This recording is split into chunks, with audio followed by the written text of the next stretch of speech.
lovers of pop culture and toys got together on the internet and they started making noise. So everybody, let's join Jesse Arnold and his buddy Curtis Ackerman, because when indulging in fine geekery, it's always best to bring a friend or two.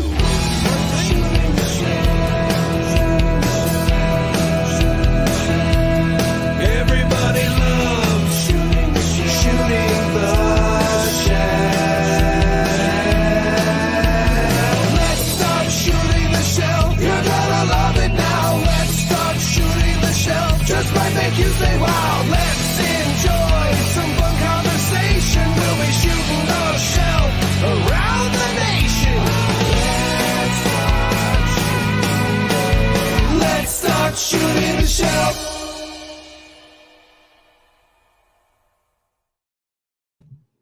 Woohoo! Good morning, everyone. Welcome to Shooting the Shelf, episode 41, season 3, Sunday night, October 13th, second best day of the year. Is this shooting the shelf? Because it kind of feels like we're in the dork layer. I don't know. That's Yeah, I don't know. That's what I was thinking. I thought we were. I don't know. Maybe I'm wrong. I mean, could we be shooting the shelf in the dork layer? Ah, gotcha. I mean, that can happen live anywhere. from the dork layer, shooting the shelf. Yeah. Well, everybody, it's Sunday night. Thank you for joining us here on the show. We got a couple of great guests to bring on. But first, let's say hi to the folks in the chat. Okay. You want me to do that, or you got it? I'll take care of it. Okay. Starting up at the top, we've got StreamYard. No, that's not an actual person. Nope. Dave Orkin. That is Jose one. Torres. Chris Johnson. What's up, Chris? Uncle Bob and Aunt Shelley. Rob Zamora. Dub Trace. Real quick, I gotta stop you there for a second, because I gotta address Dub Trey real quick. Let me embiggen myself. Oh gosh. Dub Trey, love you. Okay. This week I was in Chicago. I was on a work trip. I was very busy. I didn't have time to be scrolling the internets looking for shelf selections. Today I was scrounging around trying to find pics because you didn't help me out. Normally you're really good about sending me pictures throughout the week, but I got nothing. So I'm not mad. A little disappointed. Just let's do better. Okay. Thanks. There we go. Dub, I'm going to take that all back from Curtis, because Curtis got home on like Thursday. He's had like 2 days to look stuff up. I had makeup to do. I had to go out on a date with my wife, make sure that she still, likes me somewhat. So, all right. Yeah. Dub, we are glad you are here despite Curtis's we are, but do better. Wet beard. Dirk's Design, Stacy Lynn, Darla Ackerman, Curtis knows her. Tanya McCoy, Captain Firebeard Baker, Jordan, the Wholesome Warlock, Steph Ork, Michael Morales. Both the Orkins. Yes, both the Orkins. Kevin McCoy, so both the McCoys. Guy Sigway, Echevarria, please do not play the clip. Hey, Joey! Hey,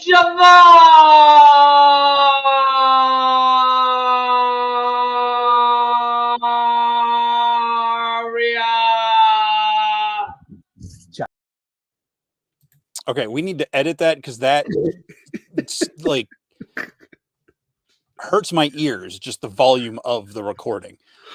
Chris Durant is here. I am TJ Williams. Who else we got? We already said that.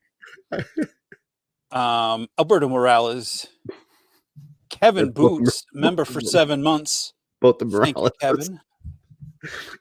Kevin. Kent Pool, I can't figure. Legends Collector Dylan, super chat. Have a good show, boys. I'll catch you on the replay, and we look forward to your commentary. Absolutely. Brendan Higgins, Dork Layers out there, Articulated Times, Dusty Standiford. What's up, Dusty? Dang. Edgardo de Jesus. Carver Customs. Is that both the Lins? You mean all three of the Lins? Of the Lins. They were on Latin Legions today, Mark too. Rivera. Oh, nice. Mhm. And I think that is everybody. So, folks, thank you for being here. And folks who are watching this on the replay, we really appreciate that. To a lesser extent, but still, yeah. Well, maybe Curtis is. I'm equally as happy whether you're listening to us live or later.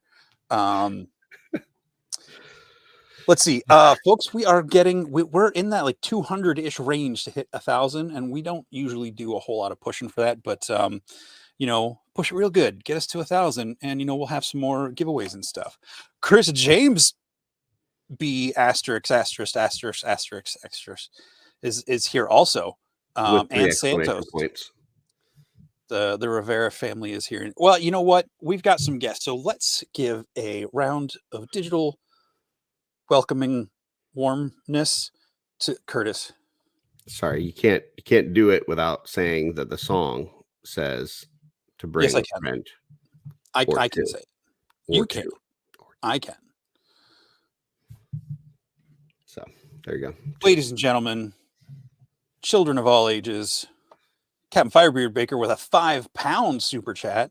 What is that? Thank you so Like much 37 cents? for- No, that that's is? like $7.75, $8, Oh, something like that. nice. It's more than us. Very nice. Thank you so much for your consistency in bringing us a quality, action-packed, bodacious, Legions-filled show every Sunday. Love, fellas. Wow. I did not pay him to say that. I did. Because that's much nicer than I would have come up with. Is he coming this year? Do we know if he's going to be at Yeah, Legion's? I believe he's coming. He can hit us in the chat. But before, I keep teasing our poor guests. They've been backstage for 7.5 minutes. Ladies and gentlemen, the Bill Drewnowski from the Dork Lair.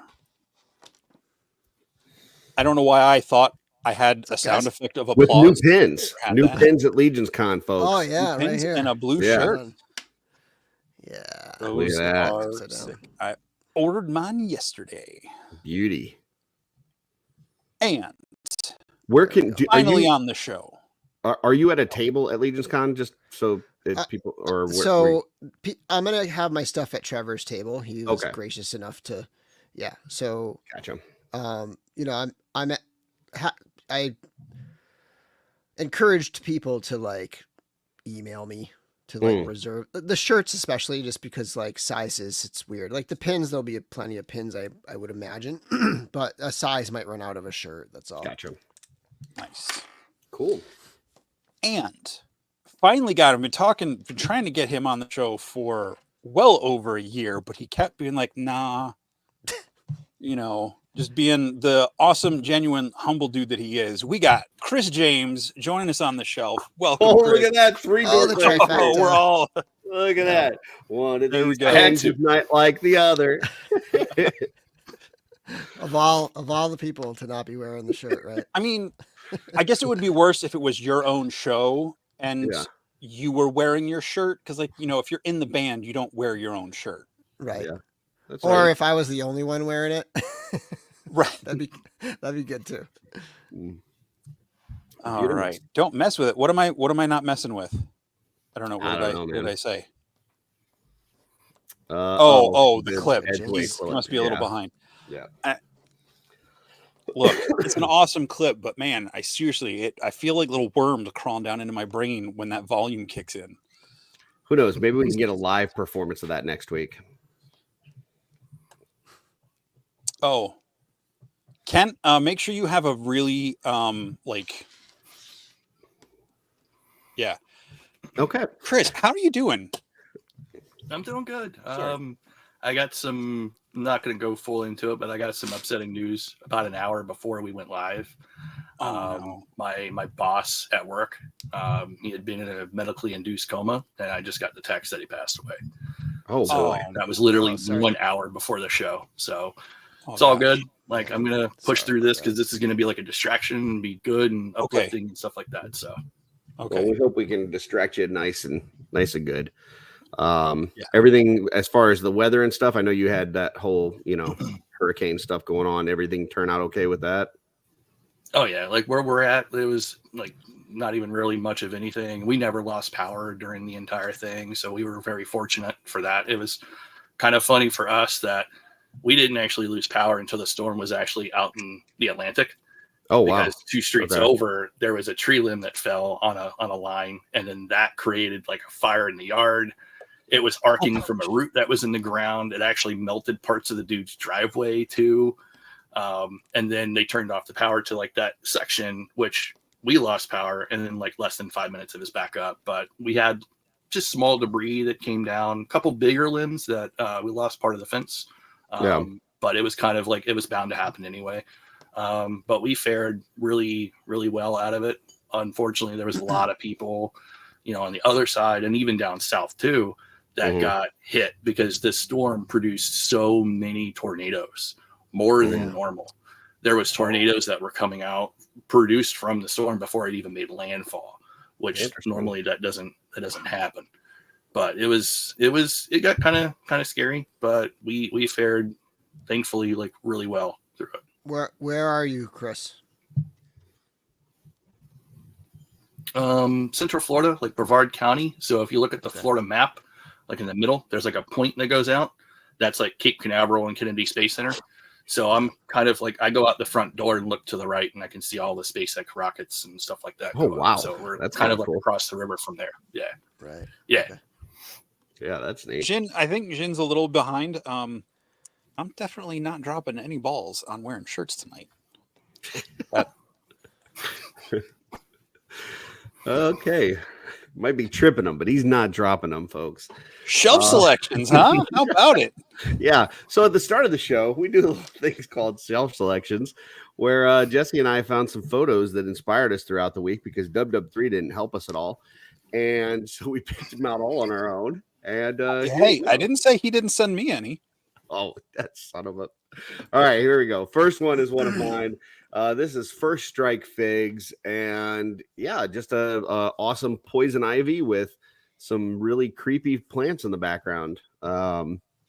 It's scary and creepy and cool. I like it. I don't like that the rose has teeth, like human teeth in the center of it. Like everything else is awesome, but that makes me insanely uncomfortable. But it's an awesome picture. Is that the Mafex Hush Poison Ivy? I believe it is, yes. Because I know that's the Hush Poison Ivy because that's got Jim Lee sculpt based artwork or artwork based sculpt all over it. This is a really cool shot. Yep. I want to go get some calamine lotion. Chris or Bill, any thoughts on this? I will say I wouldn't call it a Batman kick, but I've been kind of like feeling the Batman stuff lately because the new Absolute Batman #1 came out and it was awesome. I don't know if any of you guys have read it yet. I have not.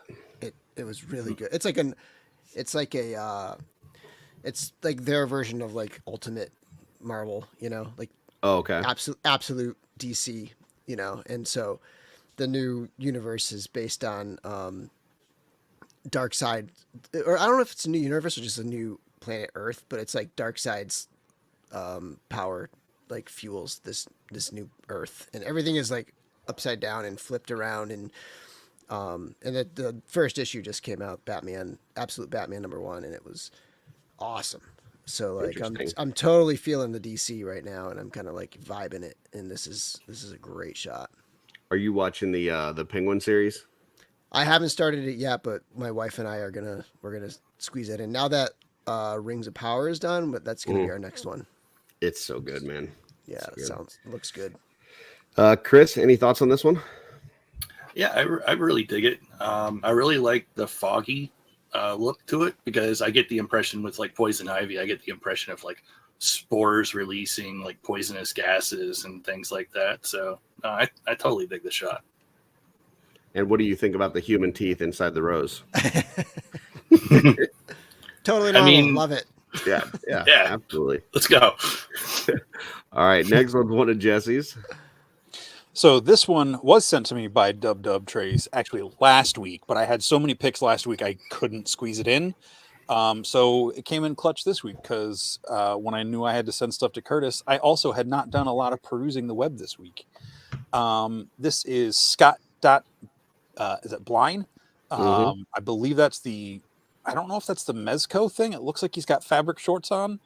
I think it's the Mezco thing, but does it come with that coat or is that for somewhere else? It comes with a coat. I'm assuming that's it, but I can't confirm. Gotcha.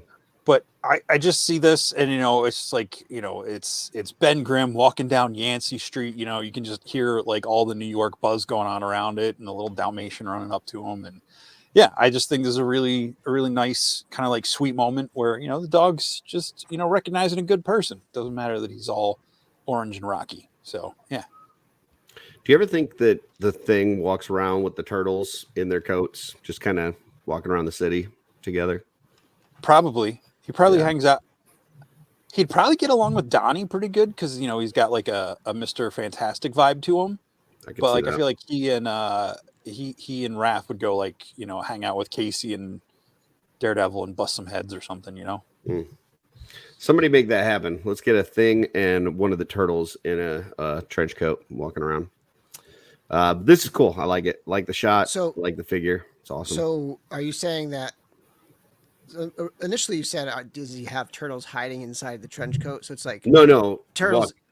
Walking with the turtles, like down the street in the coats. Okay. I thought it was like turtles in trench coats are going to come busting out of his trench coat. It's like Muppets in a trench coat. It's three turtles in a trench coat is the thing. Yeah.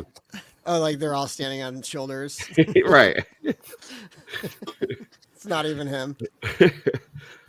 Bill or Chris, any thoughts on this photo? I love the lighting on this. I'm a huge fan of like rim lighting like that and just getting that edge on it. It's just, it catches all the like fabric too, and you get all the shading and stuff. So I think the lighting is really nice here. And Scott Blind is he's a pillar of the action figure photography community. He's awesome. Cool.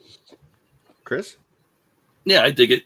I like it to where it's like it's showing kind of like the gentle side of the thing, right? It's really, it's showing that he is like, while he's like, essentially like a rock, he does have like a gentle side, and he's showing that, kind of like not necessarily like affection like somebody else we may know that would love that Dalmatian, but just showing that, like, hey buddy, like how's it going? I just want to pet you. I don't want to do anything else to you. Wait, who likes Dalmatians? I'm not sure if he likes Dalmatians, but I know a certain somebody that may, has a really fond affection for dogs. Mm. I know somebody like that. Yeah. Okay. Sorry, I was on a different wavelength. I was like Cruella de Vil, like. No. All right. Next one's one of mine. This is from _forge_collection on Instagram, printed by Noble Bear Customs. I just thought this paint job was amazing on this head sculpt. It looks very dark and sinister. I love just the depth in all the creases within the skin tone and stuff. It just came out really good. He did a great job. So this is disgusting in the best possible, like it's making my skin crawl. It looks like an alien has been flayed alive and then like sunburned. Like that. I would not be able to sleep with this in my apartment. But someone's going to be very happy with that paint job. That is a phenomenal paint job. That's a cool head sculpt too. I had to do a double take because I thought it was going to be like when I just saw the picture, I thought it was going to be a Blaze Bear one. And I've been trying to avoid because like I know I've probably picked more of his photos this year for shelf selections than anybody else. So I've been trying to like when I see his like, okay, I can't pick another one. And I kind of did that with this and I was like, oh, wait, it's not him. So, but I think that's a good compliment. If you're doing quality that looks like his, then you're doing something pretty good. So, oh yeah. Bill, any thoughts on this one? I gotta say the contrast stands out to me. You know, those glossy yellow eyes, and then because they're so bright, and then you have that just like dark, washed, like Jesse said, it's like a sun roasted or almost like a smoked. Like it's like a really just like rich, like dark red. That contrast stands out to me. I will also say that Reynolds is going to be on the Legion's Lounge tomorrow night. Oh, nice. Yeah. Yeah, it kind of looks like a Krazen. So, Chris, any thoughts on this one? Yeah, I mean, everything that you guys have already said, it's kind of like already touched it. The paint is really well done. The contrast of it, I really like the glossy over the eyes as well. Came out great. It looks great. What I would really like to see is like what body he would think that should go on, right? That's what I would like to see. Whether it be like a repainted like Red Death body, Death, I mean, or like the gray aliens, like that sort of body, or would it be going the opposite direction? Would it go on like a smaller like 2.0 body? Well, here's the thing. You can put any head on a Tusk figure. I'm just saying, just throwing that out there. Yeah. You know, get a Sentry, throw any alien looking head on it, and you're good to go. You know what? Put that on the Red Jet. Yeah. There you go. Too. Yeah, so. Yeah. And some matching Poxus arms. Yeah. Yeah. All right. Next one's one of Jesse's. This is Endless Fables. I don't know if it was dubbed. I believe someone sent this to me. It might have been Endless Fables themselves. I love how everybody's helping you out. That's great. Remember. It's real nice. Look, you didn't ask. I mean, neither did I, but like sometimes there's just surprises in my inbox on Instagram and it's fun. AWOC figures is a fun shot. Just fun group of characters. You got a couple of the builders and a couple of the name characters there. I'm drawing a blank on them at the moment, but I just really enjoy. I think these are really fun figures. I just grabbed that Tiberius that was on sale on Big Bad, and I think it's not going like heavy into the line, but they are fun, and some of them are getting used for custom. But this is a great shot, and if you're not following Endless Fables, you should, because he does a lot of really fun photos. I like that they've got like what looks like one of those rock climbing walls in the background that you have at like the play areas and stuff with your kids. So that's cool. I like that part. I don't have kids, but I've never been to a place that has a rock wall that looks like that for kids to play on. No, it's cool. Nice collection of figures. It's a little monkey business going on, but that's fine. Yeah, it's cool. I like it. Is that a Keithlin banner flag in the back? And like, what's the logo on there? I'm not sure what that is. Looks like, I believe it is one of the AWOC grouping, or I don't know what they're called. One of their factions. Yeah, I don't know if it's their factions or alliances or something, but I believe I think I have a sticker or Saul stickers with that kind of symbol on it. I could be wrong. Nice. Anything else, Chris or Bill? I just like I like the monkey business, like Jesse said. Like it's just got that feeling. Like I could imagine one just like jumping back up onto that wall that you mentioned, Curtis, and just there's an energy here. Chris? Yeah, I dig it. Like I don't really have much else really to say. I think it's a great shot. Do either of you guys collect these figures? I have a few. I don't have a lot of them, but I do have a few selected ones that I currently have. I haven't really messed with a whole lot of them because it's just like a lot of people, like everybody else, space, right? Yeah. So a lot of mine are kind of just like I'm in the spare storage room, basically the spare room of the house, where it's like I have like all my inbox stuff and then things like that, where it's like I haven't been able to bring them out. So this is actually where they reside. I don't have any out on display. Gotcha. Yeah, that's why I need to get my kids out of my house. Priorities. Yeah. Yeah, I have like 4 and I have more on pre-order. So I collect them, but I'm not like all in or anything. Gotcha. Next one is one of mine. This is toy_locos.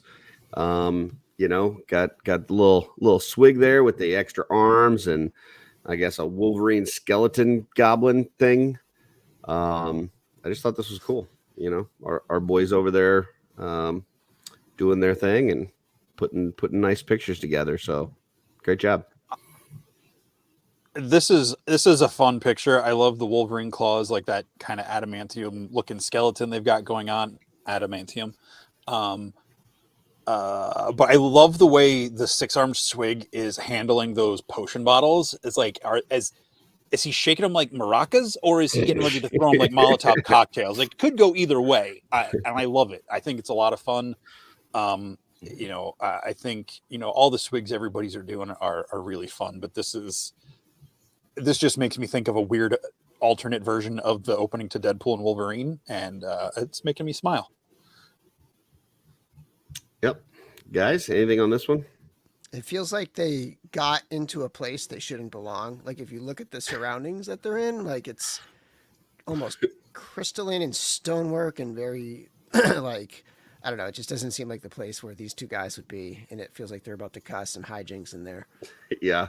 Like somebody just shouted like, "Hey, what are you doing here?" And they both turned around. Like this is right as they turned around. The door just shuts. Yeah. That door just shut. And somebody was like, "Hey, you." Chris, anything on this one? I got there. I got one. I was, 50-50. Yeah. No, that's actually what I was thinking too, Curtis, is that it's like they just got into the area and like the lights or like the torches all light up. And it's like, what are you doing? And you're like, something like that. Like it is like a really like fun shot. Nice job, Eddie. You guys did great. So next one is one of Jesse's. This was one I had from last week that I didn't get to use. I believe that is a repainted Castle Grayskull in the background, which seeing it in all black like that is really cool. But then, Morgulith is one of my favorite Legions figures. And just seeing her with the number 2 builder skeletons. I don't know. It's just a fun picture. It's like she's scolding them or I don't know what's going on, but it's fun. And this is, if I didn't say it, this is Jackie Yeager, one of the Legion's ladies. And it was just a fun shot. Showing people again. I like the serious stuff, but I also like when people are just having fun with their toys.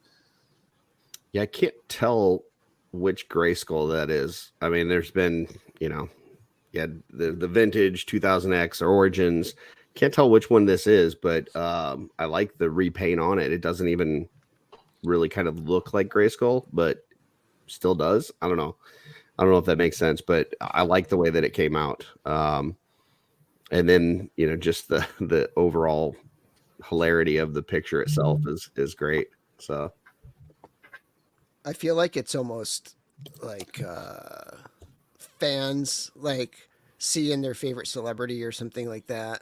I don't know. Like there's something about it that is like takes me out of like the mythology and the fantasy of it, and it's like there's something our world about this shot, Mm-hmm. Yeah. Mike throwing out a suggestion. Maybe they're telling her a joke, and she didn't get it, or maybe that's what it said. I didn't read the comment. I apologize. Okay, so yeah, something like that makes sense. Yeah. Got a $1.99 super chat from our good friend Hedgehog. Says, "What's up, my guys? Have a great show. Thank you very much, sir. Appreciate it." Chris, thoughts on this one? I dig it. Skeletons. So put a skeleton in there, and I absolutely dig it. That's it. That's all it takes for you, huh? Yeah, pretty much. Just throw me a bone. That's it. See what you did there. Are they doing the pull my finger joke to her? Could be. Is that the joke? Yeah. I mean, but how? Yeah. Okay. Can skeletons fart? That is the question. I mean, I guess the new scapular comes with a blowgun, and they somehow talk and whatever. But like, is it just a cloud of dust? Silent but deadly. Could be. Next one is one of mine. And listen, we've seen a lot of swig customs. Obviously, there's the whole 1,000 swigs going on at LegionsCon. This might be my favorite. And that's saying a lot because there's been a lot of really great ones. But Kent Poole put this together. And I just love the empty hood. I think it's genius. And then it looks like he used the Valak neck piece to put into the make it as a handle on that tub holding the head. This thing is just fantastic. I love Kent. He does some really cool stuff on YouTube and stuff, but he is not the person that I would typically think of as customizer. I wouldn't be like, oh, famous customizer Kent. But he killed this thing, man. I love this. This is fantastic. That's really cool. Yeah. I feel like is he taking it somewhere to get it reattached? I don't know. He's gonna go find one of his other selves to fix him. Yeah. Quick, if it's fast enough, they can sew it back on, right? Put it on ice. Yeah. Exactly. The hands are just gesturing. The one in the case is talking, but no one can hear it. Exactly. Chris, any thoughts on this one? Yeah, when I was scrolling on Instagram recently, and I saw Kent's post where he was going through the steps and his process and putting it together, and I was just no freaking way, this is awesome. It is I'm right there with you. Out of the ones that I've seen, this is by far one of my favorite ones. Chris, did he show what the container was from? What's that container? He may have. I don't remember that part. Okay. Because to be honest, I was in awe. He's in the chat, so Kent. Throw us some details on that. Pretty sure that's a sample cup from your local walking. Oh, is that what that? No, it's not. It's not. Yeah, it's got some behind the scenes pictures, but I can't tell what it is, and it doesn't necessarily say. So yeah, Kent, throw us some details there. But yeah, this thing's fantastic. So yeah. It kind of reminds me when you were just the gesturing hands. It reminds me of Pirates of the Caribbean when the guy had the shell head and he loses it and he's just moving around and he's like, follow my voice, come here. Yeah. Oh, that's great. Next one's one of Jesse's. Man, we're just going hard on the skeletons tonight. This are is toys got me. Great. Loving the fall, Halloween spooky vibes, the kind of pitchfork look the trident's given off there with the pumpkin head on the skeleton and just all the foliage and pumpkins and lanterns and all that. It's really cool.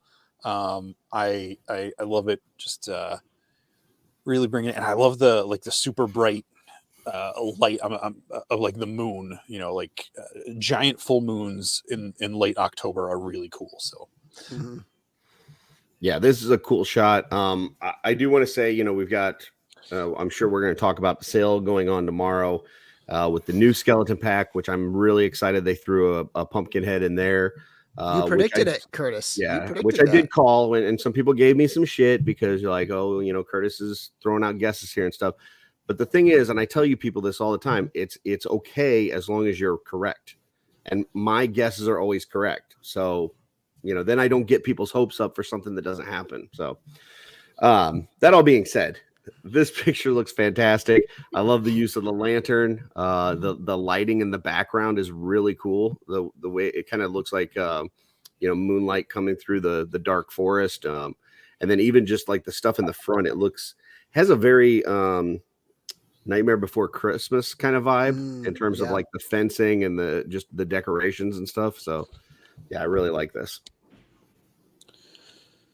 Awesome. I had a very fall day today. The weather yesterday was 70. It must have gotten up to 75 and it was sunny. And I was I washed my car of all things. And it was a sunny summer day yesterday. And then today it was overcast. And it was 50. I made a fire. It was just fall, just hit in the face today. And this kind of hits that vibe totally. Absolutely. Chris, any thoughts on this one? Yeah, excuse me, the lighting, everything that you guys already said. I really dig it. It to me, it's kind of like the full moon may have brought, because like I get the vibe from him like being a like a scarecrow almost, and like especially with like the crow like sitting there, he's kind of like, you know, like mocking the crow, like I'm alive now. Like what are you gonna do? You're not gonna do nothing. That's what I thought, and just everything about like this photo, and to me like the fall aspect, you know, because living down in Florida, it's just various shades of greens, yellows, and browns all year long, and everything's flat. So I really like this, that there's like fall color in it.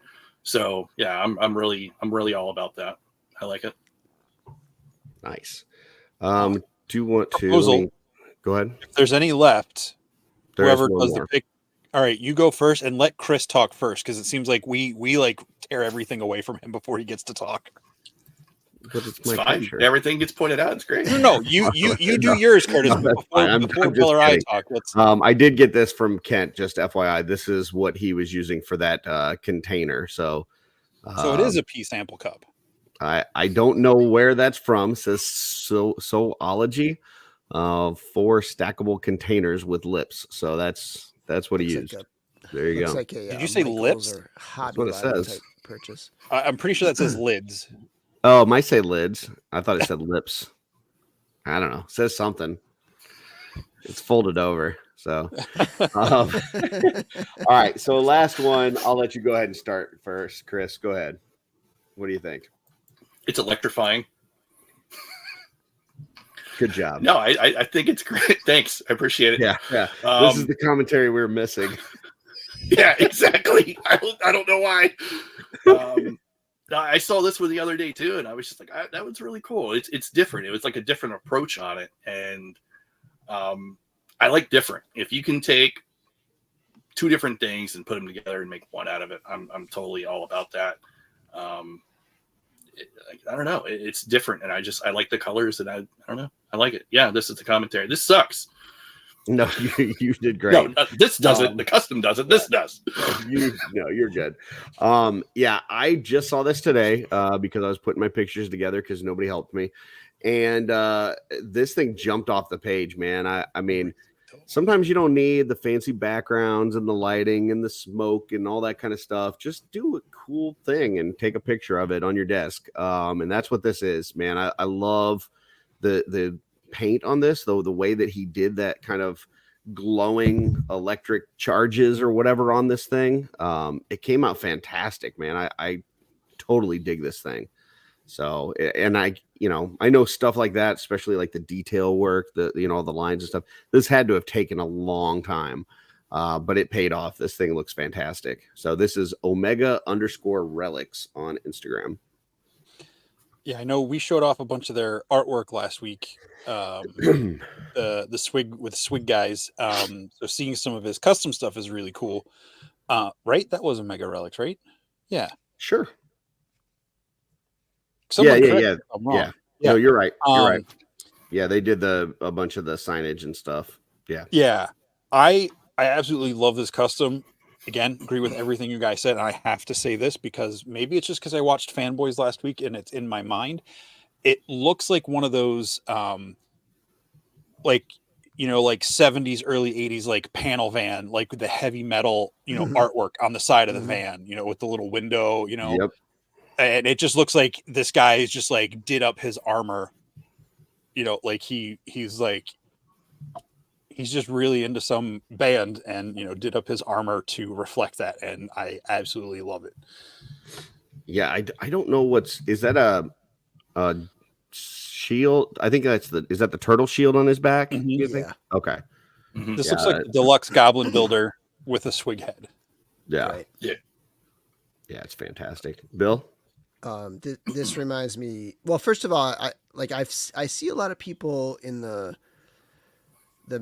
miniature painting world doing this kind of technique with fire, with like molten stuff, where it's like the core energy is like hot molten red.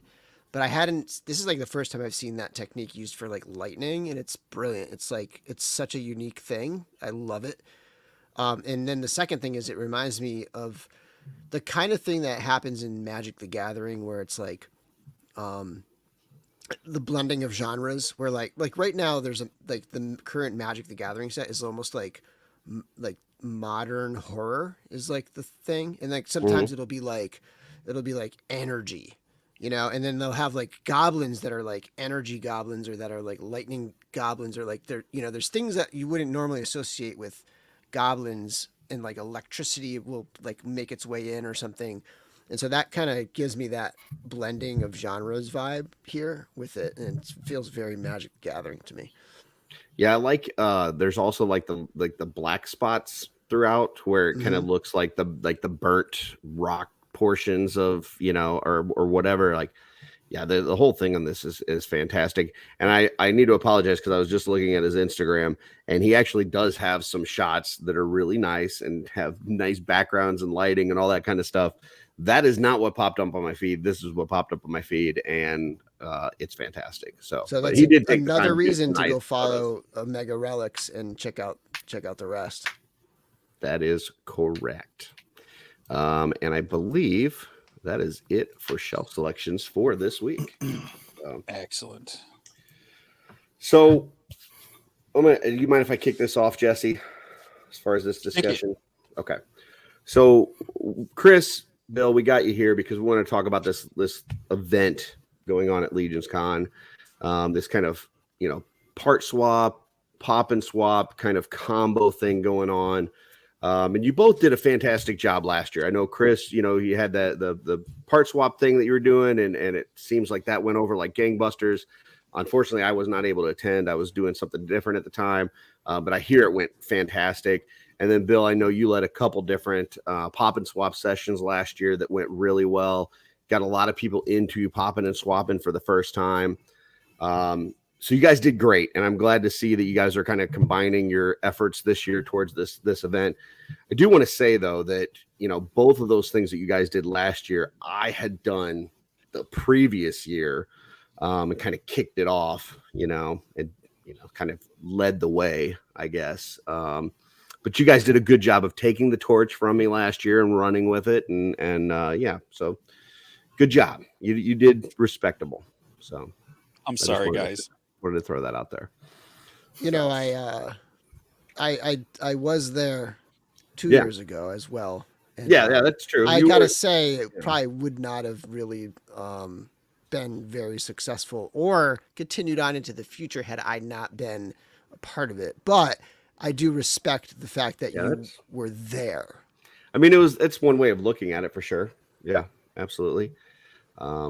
So no, you got, I jest obviously, but you guys did fantastic last year. So wanted to kind of talk first off, like what happened last year. So for people that weren't able to attend either of those two sessions, I'll start off with you, Chris. Kind of tell us a little bit about what happened last year, and then we'll do the same with Bill on his session, and then kind of how this year is going to look a little bit different. So can you talk to us a little bit about how last year came together with the part swap? Sure. It was like 2 weeks before the show. Like it was super late notice. And I pitched the idea to Jeremy and ran it by him, kind of went over like loosely like rules and different parameters, that sort of thing, to make sure that it's like, this wasn't just like a loosely based like thing put together. And we talked about it, and surprisingly, like he greenlit everything. We talked about a couple of the rules, and then it was a go. And it took place Saturday night, day one, immediately following the other podcast that did a show that night. My wife is going to kill me, guys. And then it was in that little hallway, and it went over better than what I had even expected. There was more of a turnout. There was only a handful of us. Like, I think Mark Halsteele had said that there was maybe like 8 of us that was actually like set up with like bins and stuff like that. Everybody else was coming through with like either little baggies or like little stuff. Some people didn't even have anything with them, and that was completely fine. Like there was a handful of times where it's like people came up to me specifically and they were like, hey, I'm looking for these pieces, or, I wish I would have known about this, and be like, well, what are you looking for? And they would tell me and be like, here you go. I had one guy in particular, Jurassic Jesse, I think is like what he is on Instagram. And he was there at my spot. Trevor Williams was right there. and he told me about, he got a Lord Bargrick, right, that he had purchased, and it came with like 2 left feet or 2 left legs or 2 right legs, something like that. And he didn't want to bother the 4-horseman about it. Well, I knew I had those pieces in my fodder bin. So I didn't even say anything to him. Just went through, picked them out. Which one do you need? He's like, I need that one. Be like, here you go. Welcome to the Cabal. And that's what I did. And then Trevor looked right over at him and basically said the same thing. He met up, Jurassic Jesse met with me the next day, gave me the opposite leg, and told me that just by that gesture that I did, something so small, I made his LegionsCon just by doing that. Yeah. And like, it just like the first 30 minutes, Joe Fatiri came over. Came over to me and told me that this was a genius idea and we need to make it a staple going forward.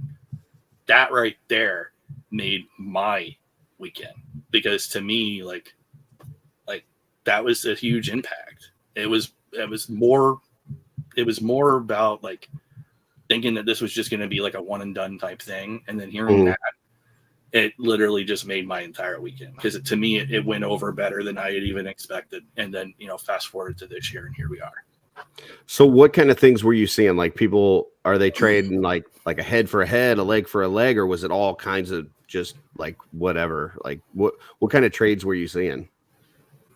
It was kind of like across the board, and a lot of it was like head for head, or, you know, piece for piece. Like I have a couple things like picked up, so it's like, you know, if you wanted basically like, if you're looking for like a bear torso, and then somebody had like that, you know, and as long as you're both okay with it, you just trade whatever your trade is. It doesn't have to be like the same part for the same part. As long as both parties are okay with the trade, go for it. It's just a straight bartering system. So it could be like a torso for like a head, or a torso for 2 heads. It doesn't have to be like monetary value placed on it. It's what you think that is going to be okay for the trade. Like, what are you looking for? Are you just browsing?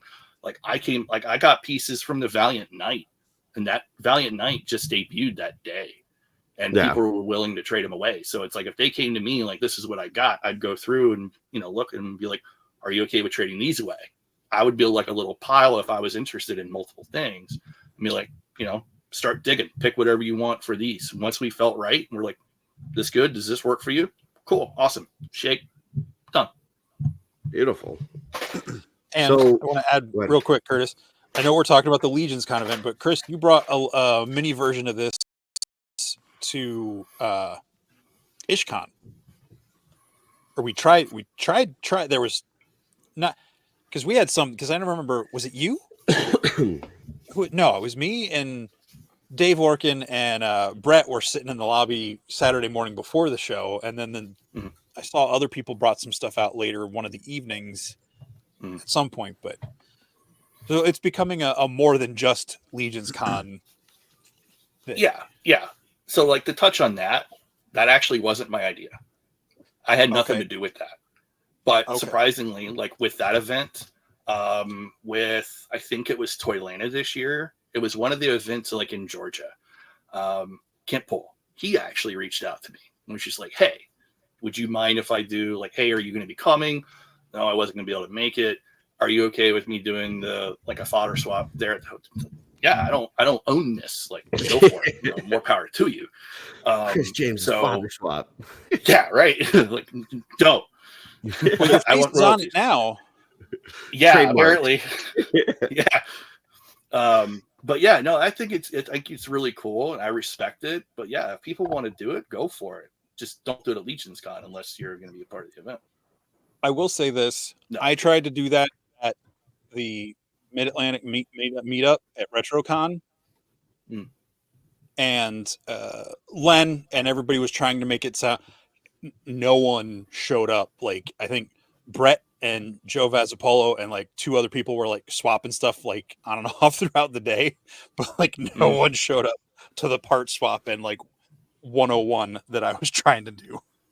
There's definitely like a critical mass that you got to hit when you're running something like that, because like there's only so much, like, you know, person A, person B, and person C can really do. But when you have like 20 people and there's just tons of selections of different stuff. And you're just, you know, Yeah. like that's when trades start really flowing in a situation like that.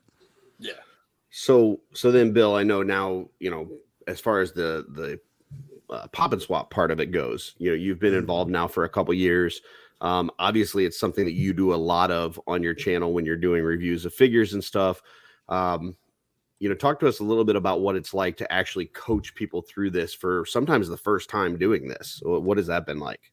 That's the goal, really. It's like there are so many people who, you know, maybe have been collecting a little bit and it's their first LegionsCon and they're just like newcomers, really, and they've never experienced that part of it.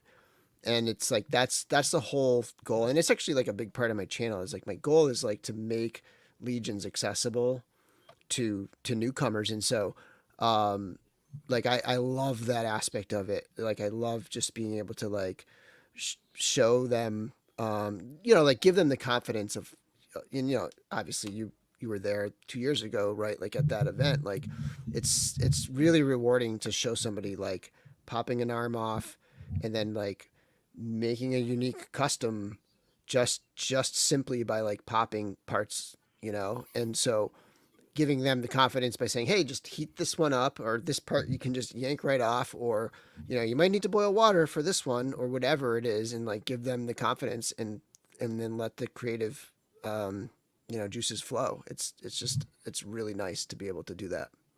For sure. And I know, you know, kind of like you were talking about, like with the whole critical mass thing, like the event, you know, when you've got a bunch of people in there that have just bought a new figure or whatever, you know, you really kind of have to have a plethora of parts available to really make that thing successful. So, you know, as good as the that event has been the last couple years, I think, you know, adding it together now with this whole part swap thing really could kind of take this thing to the next level. So, you know, now that you guys have, you know, discussed how last year went, what are your thoughts for this year as far as combining those events?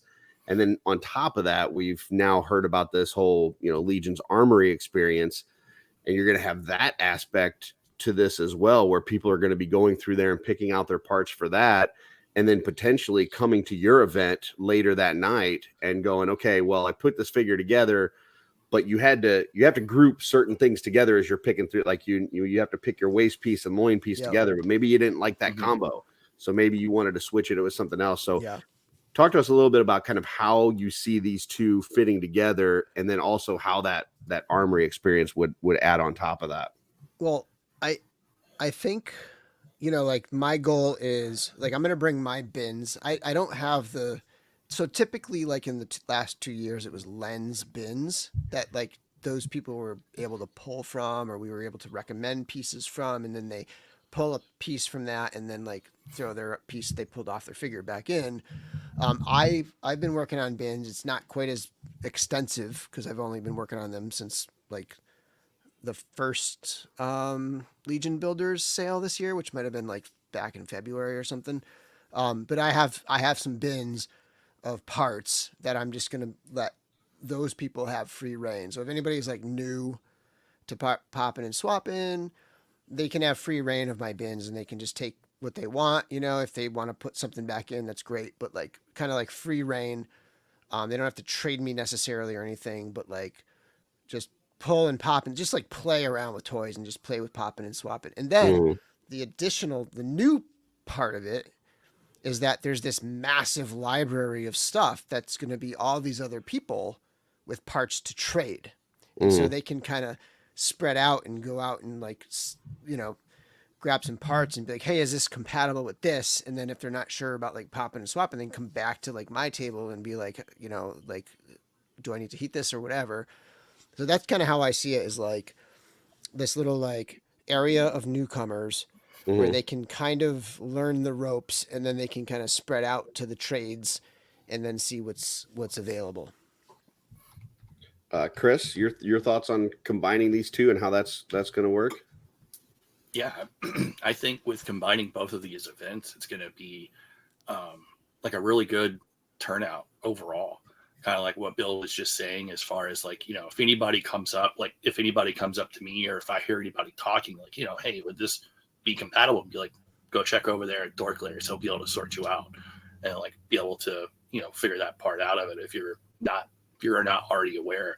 But just the positivity that I've been seeing, and the people interacting and commenting, saying that they want to be a part of it. They're really excited to be a part of it this year. I think it's going to be like a really great turnout. And I can imagine that it's going to be double, if not triple, the excitement from what it was last year. Just seeing it and just watching this grow, it's just going to be awesome. It's going to be a great time, great experience. So I'm really, really, really looking forward to it. One of the things about the pop and swap last year was, we had a handful of like people there to like coach people through, but here it's like everyone who's there for the trades specifically is also like a little bit of an expert that can, be a brain to pick in terms of conversation. So it's like, I think, right. It's like this, again, these two groups combining and like this critical mass is just going to kind of, expand out even more. Now it says that this is going to be held in the first floor lobby space. Do you guys have an idea for like how it's going to be set up? Like, are you going to have the part swap on one side and the pop and swap on another, or is it all going to be like, do you have an idea of how this is going to be laid out? Loosely. So basically what I got from Jeremy is that, like, when it comes time, probably like once we're there and things aren't too chaotic, I'm thinking before GCon, maybe during, I really don't see it happening immediately after the show on Saturday, especially with being there a little bit sooner, is when he said that we were going to finalize and like figure out like exactly where it's going to be like once we're there. The loose idea right now is that while it says like the first floor lobby space, it's not going to be like in the main entryway lobby where like the pub is and things like that. It's probably not going to be in the hallway where it was last year. Okay. For different reasons.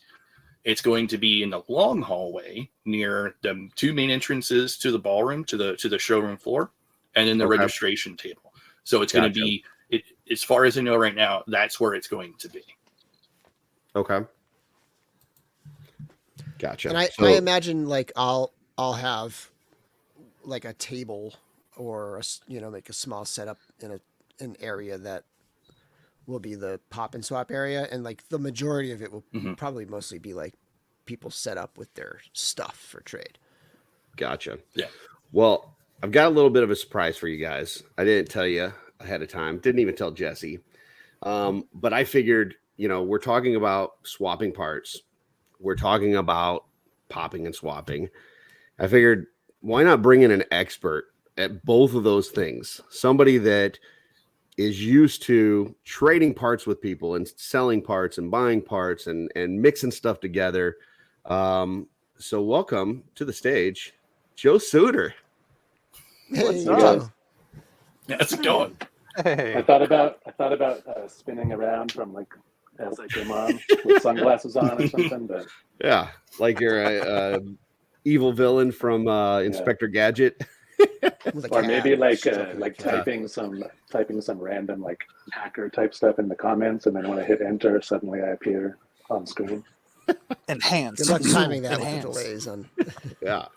So welcome, Joe. We appreciate you making some time for us, fitting us into your schedule. So we've just been talking to these fellas about, kind of this event this year. And obviously we've had some sort of portion of this over the last couple of years at LegionsCon, but this is going to be the first time that these two are going to be really combined as far as, people swapping different parts with one another, building figures, putting it together. There's going to probably, once again, like the last couple of years, be some people that have never taken these figures apart or put them back together or anything like that. So, first off, I want to get your take on this whole event, what you think about this, and then any advice that you have for people that are maybe getting into this for the first time. I was wondering, because are all you guys local, like driving to the con? I'm driving. I'm driving, but I'm definitely not local.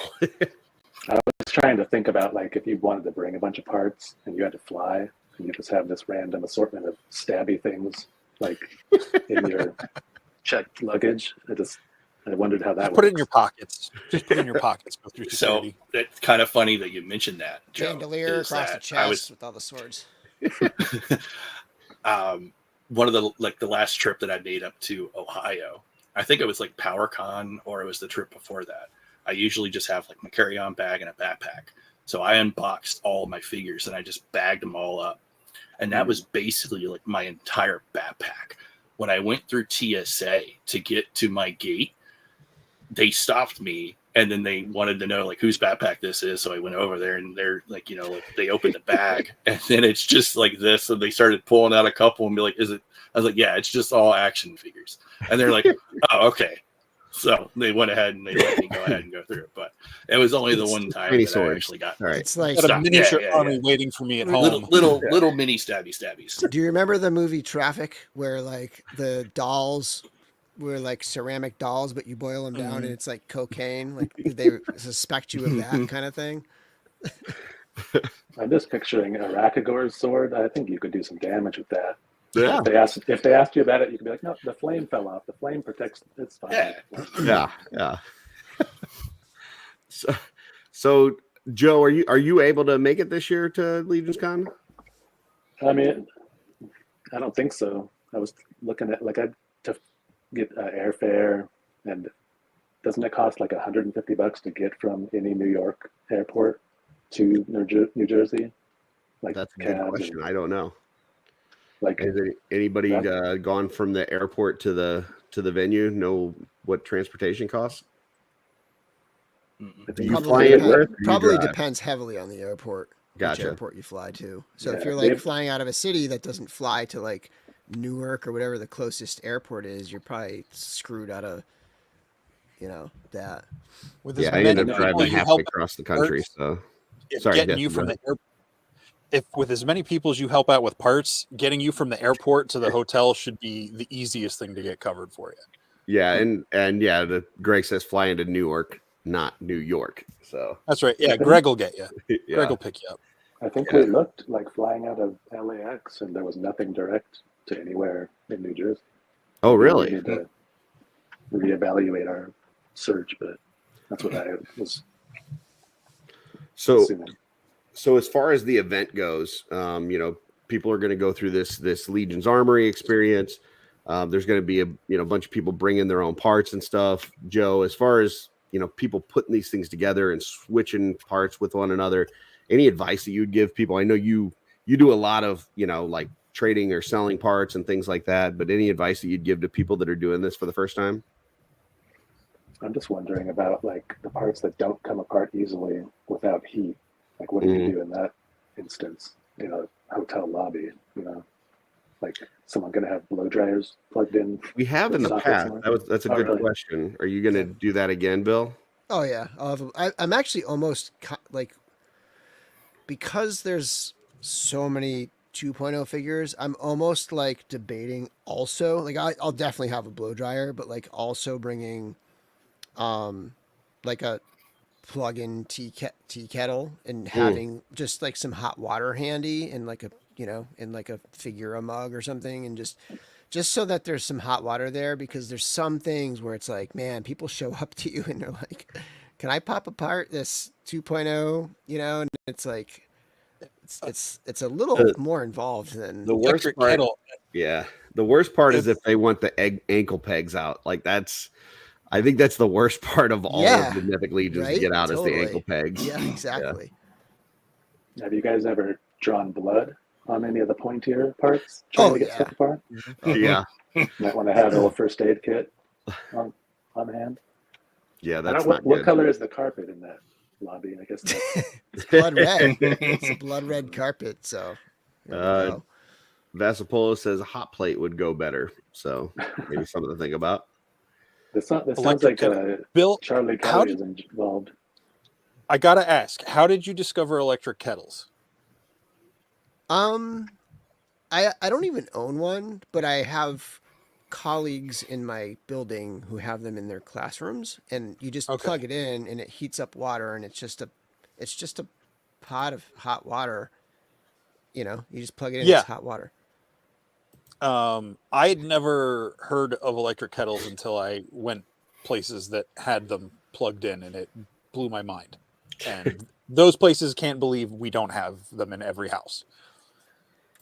I don't even own one, but like I have colleagues who do, and I've thought about having one in my classroom since I switched to Nescafe coffee of all things, and I just like I go to the cafeteria and I get hot water from there, but like it'd be easier if I had one in my classroom. But yeah, it's such a basic thing that it'd be very simple to just plug one in there and have it hot water. Nice. Okay, I've distracted enough from the pop and swap. You're fine. You're fine. I could talk for hours on electric kettles. No. So, you know, I know we've all kind of played around with the Legion. Well, I would assume that you guys have played around with that Legion's Armory kind of experience tool that Kirby put together and messed around. You know, initially, Bill, any thoughts that you have when it comes to the part swap, pop and swap, and combining that Legion's Armory experience with it? I mean, I think you nailed it. It's like there are certain elements that are already combined, right? Like the arms and legs. So if you wanted like green forearms and black upper arms, you don't get that with the Armory experience. But if you were to like be in line with somebody else and you were like, hey, do you want to get the green and I'll get the black and we can like switch, then like that, like that's a thing where that I think that would come into play over in the pop and swap and the trading area. Like I think that would actually be really good. So I think you kind of nailed it earlier when you were mentioning that like some of the selections are like a grouping of parts. Yeah. Nice. So Chris, I know you were talking earlier about, you know, some folks last year, there was really kind of a handful of people that actually brought a bunch of parts, and then other people had like baggies and stuff. I'm guessing after the success last year that the turnout's going to be quite a bit more this year. What are you expecting in terms of people bringing, you know, just crap ton of parts to this? Are you expecting a bunch of that, or what are your thoughts? From what I know right now, because a few weeks ago or about a month ago, I made a post in the Cabal about asking to see who would, if possible, who would request like a stationary spot versus just bringing in like, you know, a baggie or like a small little like bin sort of thing. So right now it looks like based off the number of people that we had last year compared to this year, we've doubled. So that's really, there like a that's sign really cool. up for that or something, or how do people let you know? Not necessarily. It was kind of like the post, right? So then that way I could take that information, because before I made the post, I ran it by Jeremy just to see if that was all right. Everything was good with it. And then I wanted to get that information and then go back to Jeremy with it and be like, this is the people that were interested. This is the space that we would need. So we got around, with myself included, it was like 14, 15 people that requested like a stationary position, like a stationary spot. Like they're going to bring like a ton of fodder to trade, while the vast majority of everybody they didn't require like a stationary spot. They wanted to like go around. So I'm thinking that we're going to at least double. But I think it's even going to be more than that. I think it's going to be like blowing out of the water from compared to last year. Yeah. So if people are bringing a bunch of stuff, should they just PM you and let you know, or how should they go about doing that? I would say if anybody wants to bring like a ton, and like for me, for example, right? So this is what I'm going to have. This is actually only what I currently have together right now. So I have 4 of these. Okay. Of straight mythics. I think 3 of them are mythics. This bottom one, or it's the top one. I think it's the top one. So the 3 bottom here, the orange are mythic, and then the red on the top is cosmic. But I still have to say that somebody was going to bring like 18 of those. Should they give you a PM and let you know? Yeah, you could go ahead Okay. and do that. I will go but ahead and do if that they right were now. to do it, be prepared to be on the floor. Be prepared to not have a table space. Build Okay. a That's table the out case. of your bins. Yeah, Gotcha. yeah, do that. Or use like the wing adapters and make your own little table. Want to pull this up? I don't know. Did I was looking something. Did I miss what Joe's talking about here? We'll make it very I think- clear during operation. Yeah, When they're There'll in be no line. opening and.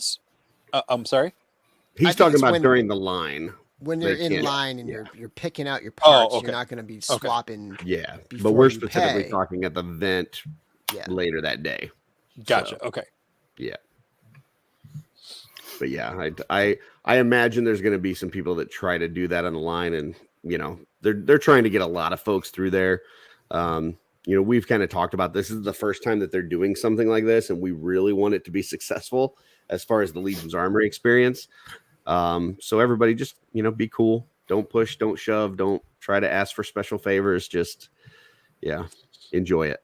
So I pictured showing up with a big, huge Ziploc full of those clear cosmic pegs and being like, what can I get for this? What's the street value of it? that and back adapters. Trade the little ones for the big ones, and trade the big ones for the little ones. That's fair trade. Yeah. So, Joe, I know you do a lot of like parting out of figures and all the different parts and stuff. Is there anything right now that's like super hot that as soon as you put it up, immediately it's gone? Is there something that people have been looking for a lot lately? The Frankenstein coat. Okay. Those that I had were gone in like one afternoon. It was the same with Marley last year with the head that was in the safe. That was just immediately gone. And then there's certain things that I have like 8 of, like Marley's ankles that no one wants. Gotcha. Boxes of. But there hasn't been that much else new lately, so I can't remember. What's like a besides the staple type of part? Like, is it like elbows, like, or like feet or necks? Like, what's like something that's like a staple that people are just constantly like in demand of? upper arms and upper legs, and within that, dwarf or goblin upper arms and upper legs. Okay. So I guess there haven't been as many, and especially not lately. So those, and the cloth upper arms and legs, those always are popular. Like stuff like, there's always like someone will post on the wall like, does anyone have a Magnus head? And then like Alter will be like, Joe has it. And I'm like, no, not anymore. Not that one. Does anybody have it? Joe has it. Yeah. And it makes me look bad because whenever someone posts like that, I never have what they're The talking thing. about. Yeah. Yeah. I've got a bunch of Spardrick heads, but not that one. We should answer Simone's question because it's an important one. He asked, Yeah. you put it up for a second there, but he asked, is printed fodder allowed to trade? Chris, you want to answer that one? Yeah. Today's post that I made, in the what part, there was at the end of that little section, while it would be cool, just out of respect, out of everybody that's going to be there having 3D printed parts and anything associated to that, it is one of the excluded things. So unfortunately, there will be no allowed trades of 3D printed parts of any sort, whether it's your own internal piece that you've done or from a Noble Bear Customs, with King Customs, that sort of thing. That's one of the 2 exclusions. The other exclusion, just to go into that, is no full figures of any line, whether they are in package or loose, like in a bag, because those figures can be broken down and it's not fodder. Gotcha. Makes sense. Yeah, I mean, something for everybody. That may not be the answer that some people were looking for, but something to keep in mind is, there's a lot of folks there that have spent, good money for their vendor tables to set up. And this event is not to pull away from any of those. So it's not to try to, pull any sales or any of that kind of thing away from those folks. This is supposed to be an addition, just a fun thing, in addition for people that have extra stuff that want to trade for something different. I've got, a bunch of armored legs and I would like some cloth legs, or maybe I got some 1.0 parts, but I really need some female parts that I need to switch for. So that's kind of the idea of this. So if that's not the answer you're looking for, sorry, but yeah, just keep in mind that that's kind of the idea behind that. So sounds like you just created a black market behind the Bonefish Grill or something. They're going to be doing the illegal hopefully stuff. not. Hopefully not. I mean, Yeah. we same thing goes for like people talking about, oh, well, can we do sales in the lobby or sales in our room and stuff like that. Like it just goes against the the meaning of what we're trying to do there. Like if you want to sell stuff at LegionsCon, if you want to do stuff like that, get a vendor table and you can do it all you want. But yeah, if you're not doing that, this is not that experience. This is something different. So so it's like the last 2 years, just real quick, like the last 2 years of the event, there was like little breakout sessions like during LegionsCon. When I was talking with Jeremy about it, when we talked about this year's event and seeing if I wanted to, do it again and be a part of it. If everybody thinks about it, other than the unknown mystery event, there's not really any breakout sessions going on during the show. All of the after hour show is after the show hours.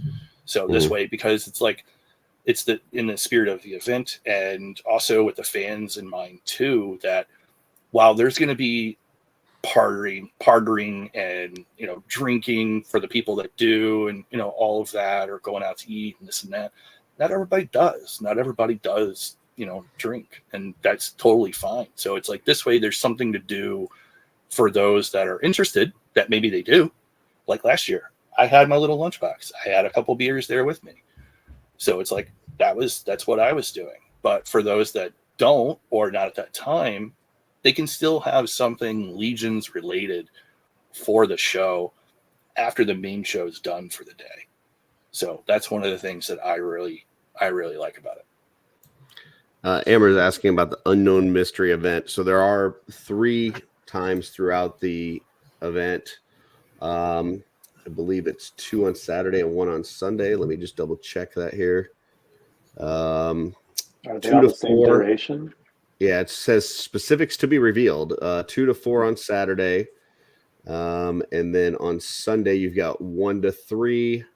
And I thought there was 3. Now I'm only seeing 2. Maybe I'm missing. Are there one. 2 simultaneously on Saturday or something like that, or like 2 rooms? It was like Saturday 2 different time slots, I think. Yeah, I thought it was 2 time slots on Saturday, but I'm looking at the schedule now and I'm not seeing that. So let me look the PDF of the whole calendar. Okay, so on Sunday it says 10 to 12 and 1 to 3. So it's 2 time slots on Sunday, 1 on Saturday. We don't know what that is. There's a bunch of people speculating. I think the speculation that I've heard the most is something along the lines of, the miniatures that they've shown a couple years ago, maybe something along the lines of that. But we really don't know. But yeah, that is going on. But there's no like breakout sessions in terms of what we've had the last couple of years, which is like, teaching people how to put figures together or teaching people how to paint. Those kind of things are not happening this year. All that type of stuff is happening after the hours of the event. So you don't think it might be a dragon petting zoo experience? It could be. It could be. I did want to pull up, I was talking earlier about, my prognosticating and, it's okay if you're correct. Mike said, say dragon, Curtis, predict it and make it happen. Here you go. I am guaranteeing right now that we get a dragon at GCon. So there you go. The thoughts and comments of Curtis do not necessarily reflect those of Shooting the Shelf and or its parent or subsidiary companies. I have no insider knowledge. I just have me being awesome. So there you go. I will say go ahead, Bill. I was going to say, did you consider the possibility that this is the event where they announced the new Legions, the third, we had Mythic, Cosmic, and then the new Western Legions. I think is one that we've heard Cornbook Yeah, talk Western about in the Legions. Yeah. And the dragon would be the train, would be the locomotive, and they're going to reveal the locomotive. For Okay. The, yeah. Could be. Rustic Legions is what it's going to be called. Rustic Legions. I like that. Yeah, for sure. All right. So what else, guys? Like, what you're obviously not only helping with this event, but you're participating as well. Bill, Chris, what kind of things are you looking for, or expecting to put together, or do you not want to give away your, the things that you're hunting for?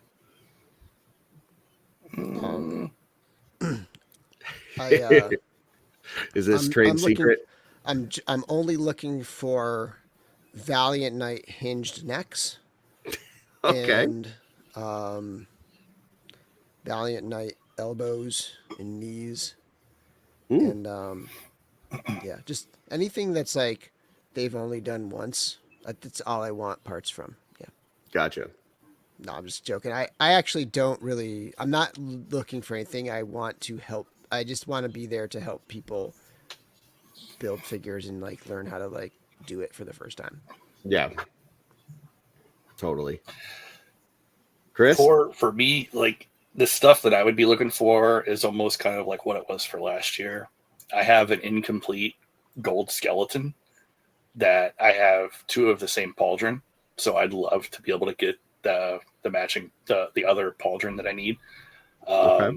That would be amazing. I did walk away with like the original deluxe Night Builder plume last year in a trade that I got. Nice. So I figured that was a decent score right there, because I looked at because it came from Dirk actually, and I was like, is this what I think it is? And he said, yeah. And I was like, well, what do you want for it? So he came over and picked out a couple things, and I got that. So it's like that would be cool, something like that. Bones, for obvious reasons, like that would be, not everything, but some, I wouldn't mind maybe pieces from like scaphoid limbs, like those would be cool. Brother Mandibulus head, scapular head, or even like from, Sir Gerard. Other pieces, trying to think of anything like specific. Just basically like I'll know it when I see it type thing, and just like maybe little odds and ends that would work for like custom ideas that I have, and those sort of parts would be cool. Gotcha. One part they haven't done in a while that I need some extras of is the the bat wings, like that come off the helmet, the helmet like attachments that are like bat wings or dragon wings, like those. Oh, dude, those I got like a crap ton of those. Yeah, I need a few of those. I think I got you there. Cool. So Joe, it sounded like there's a lot of like figure obscura, which makes sense because they do a lot of new tooling on the figure obscura that you're talking about. Those kind of parts have been hot. Because everyone's looking at it on the same weekend, and everyone has it at the same time, and then it's like just a flurry of activity, and then it kind of dies down. Gotcha. Everything else, people could get it like a month apart, between the first people getting shipments and then the last. So I guess it's just easier to see what's going on with figure obscura stuff. Gotcha. Speaking of that, do you ever look at Bill and wonder if he has the next one already like in his room? And we just don't know. Like he knows, but we don't know. He's already got a video and everything. No, I was actually I was on a show with him on his show the night before they announced the figure obscura, and like he did not give there's no indication whatsoever. Like nobody even asked in the chat or anything. Like he's really. But that's good at happened keeping a before. secret. Like there was one drop where the day before I did a members stream, and man, everybody was on to. Yeah, Jesse, you were there. Everybody was on to me, and they were just like razzing me about it, and it was like, or maybe they weren't even trying. I just felt it because I had it in hand, and they like. Yeah. But it just was one of those things where like I just felt like everybody knew it was just about to drop. But like my favorite time is right after the drop, when there's zero chance that I have the next one in hand. Like right now, essentially, right? Like I don't have the next one in hand, so it's like I can actually like speculate with people and talk about it and stuff. But Well, once I it mean, starts we don't getting really know towards- that because there's typically a, kind of Christmas time one. And so, that should be within the next few weeks. I don't know if that would be before LegionsCon or after LegionsCon, but should be pretty, I don't know, should be we something haven't, coming up. I but would we guess. haven't had one that was like back to back like that. Like Yeah. September, end of September, and then like what are the Christmas ones are like early December, so it's like Are they? I thought they were more like mid-November. no. No, because the those have been- Krampus one, I think, dropped were just- after, or was announced like the day before, like the Krampus knocked. So like it was like, which is It December was 5th. December. So They've all been Yeah. like early Gotcha. December. Yeah. For some reason, I was thinking mid-November. Gotcha. It's on them to ship it to us before the holiday. They can announce it whenever they want. And There you like, go. sometimes, thankfully they're usually like at least a week ahead when they ship it to me. Like so like I have that relaxed amount of time to like review it, but it's never more than 2 weeks prior So to folks, the release. really So- give Bill a hard time right around Thanksgiving into the first Yes. week of December. Yes, that's what he needs right at that Unless time. it dropped before then. if there's assuming there's a Christmas one this year. So let's assume that there is real quick. Yeah. What are you guys thinking? Because Bill doesn't get a lot of time to guess for these things. Yeah. So what do you guys think? Do you think they go back to back with the Marley kind of thing and hit us with something from that, or are we getting something different? What are your thoughts? I think they don't go back to back because I feel like they did other mythologies in the spring one the last 2 years, but didn't double up. But they've talked about doing more from those specific mythologies. So maybe they go back to just something like a generic holiday. I've been wanting a reindeer mount that like a 2.0 elf could ride, and they could just make a Rudolph, get people to maybe buy 12 of them. maybe have maybe an it's alternate head, so it Yeah. has one with the red nose and one with the others. I could see that.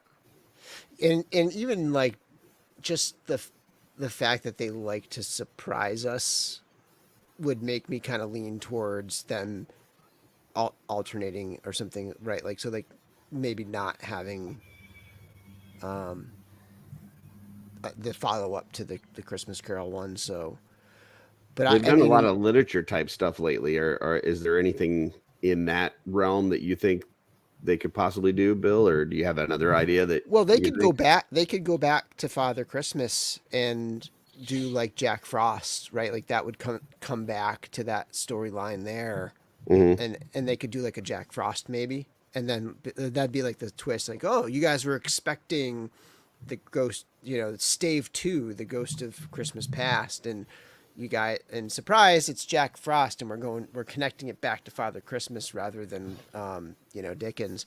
So I could see something like that happening.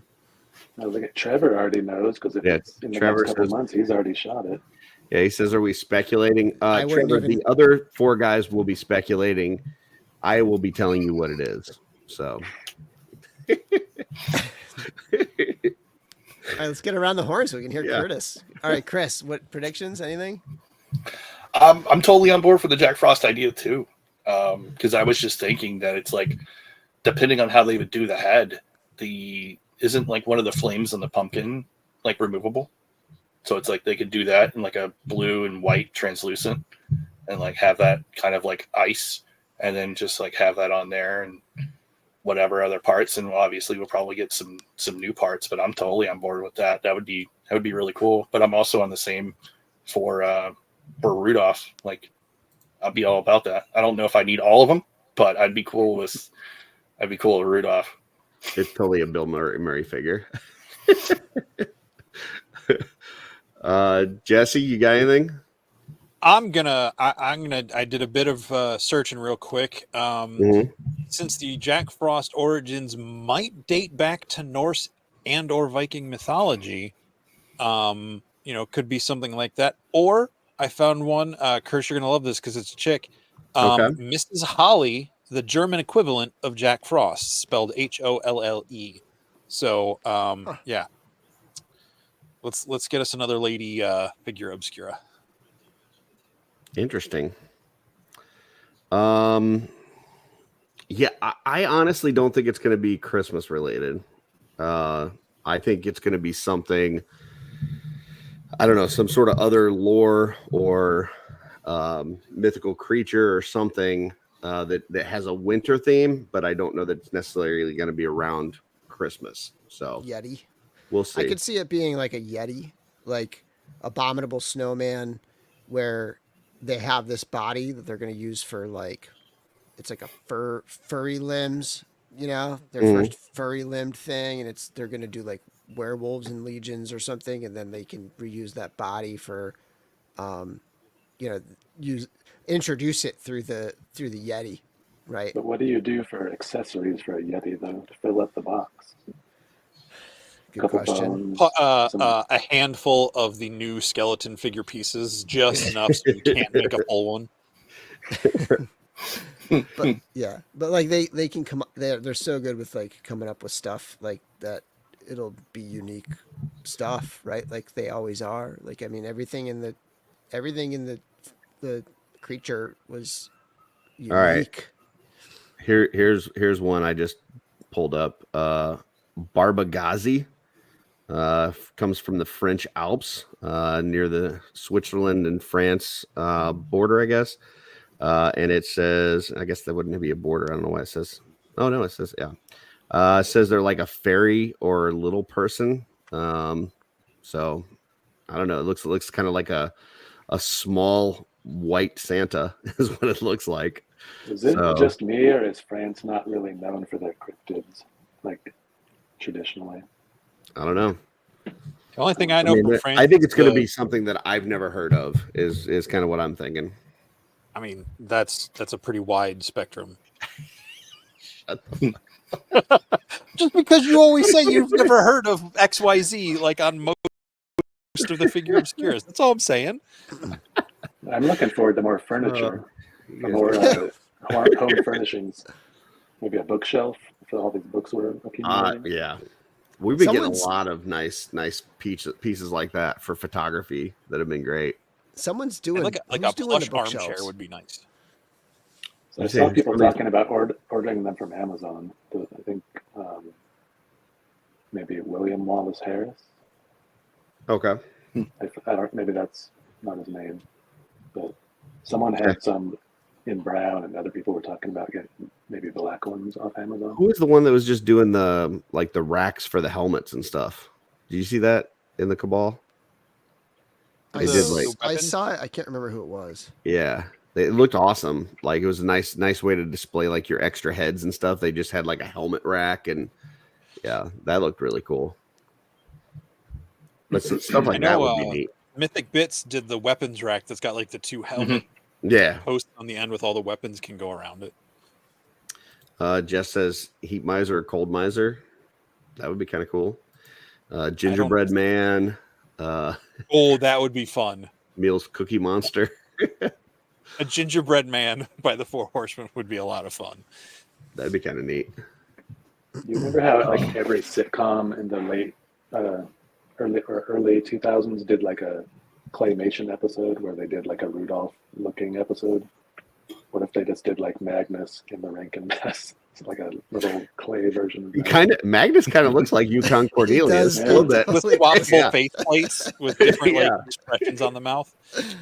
I want to say thank you guys for allowing me to be a part of this conversation, because when the holiday season is here, it'll be difficult for me to have this conversation, because whether or not there's one coming, I'll be giving it away like no matter what. So I guess you play it good.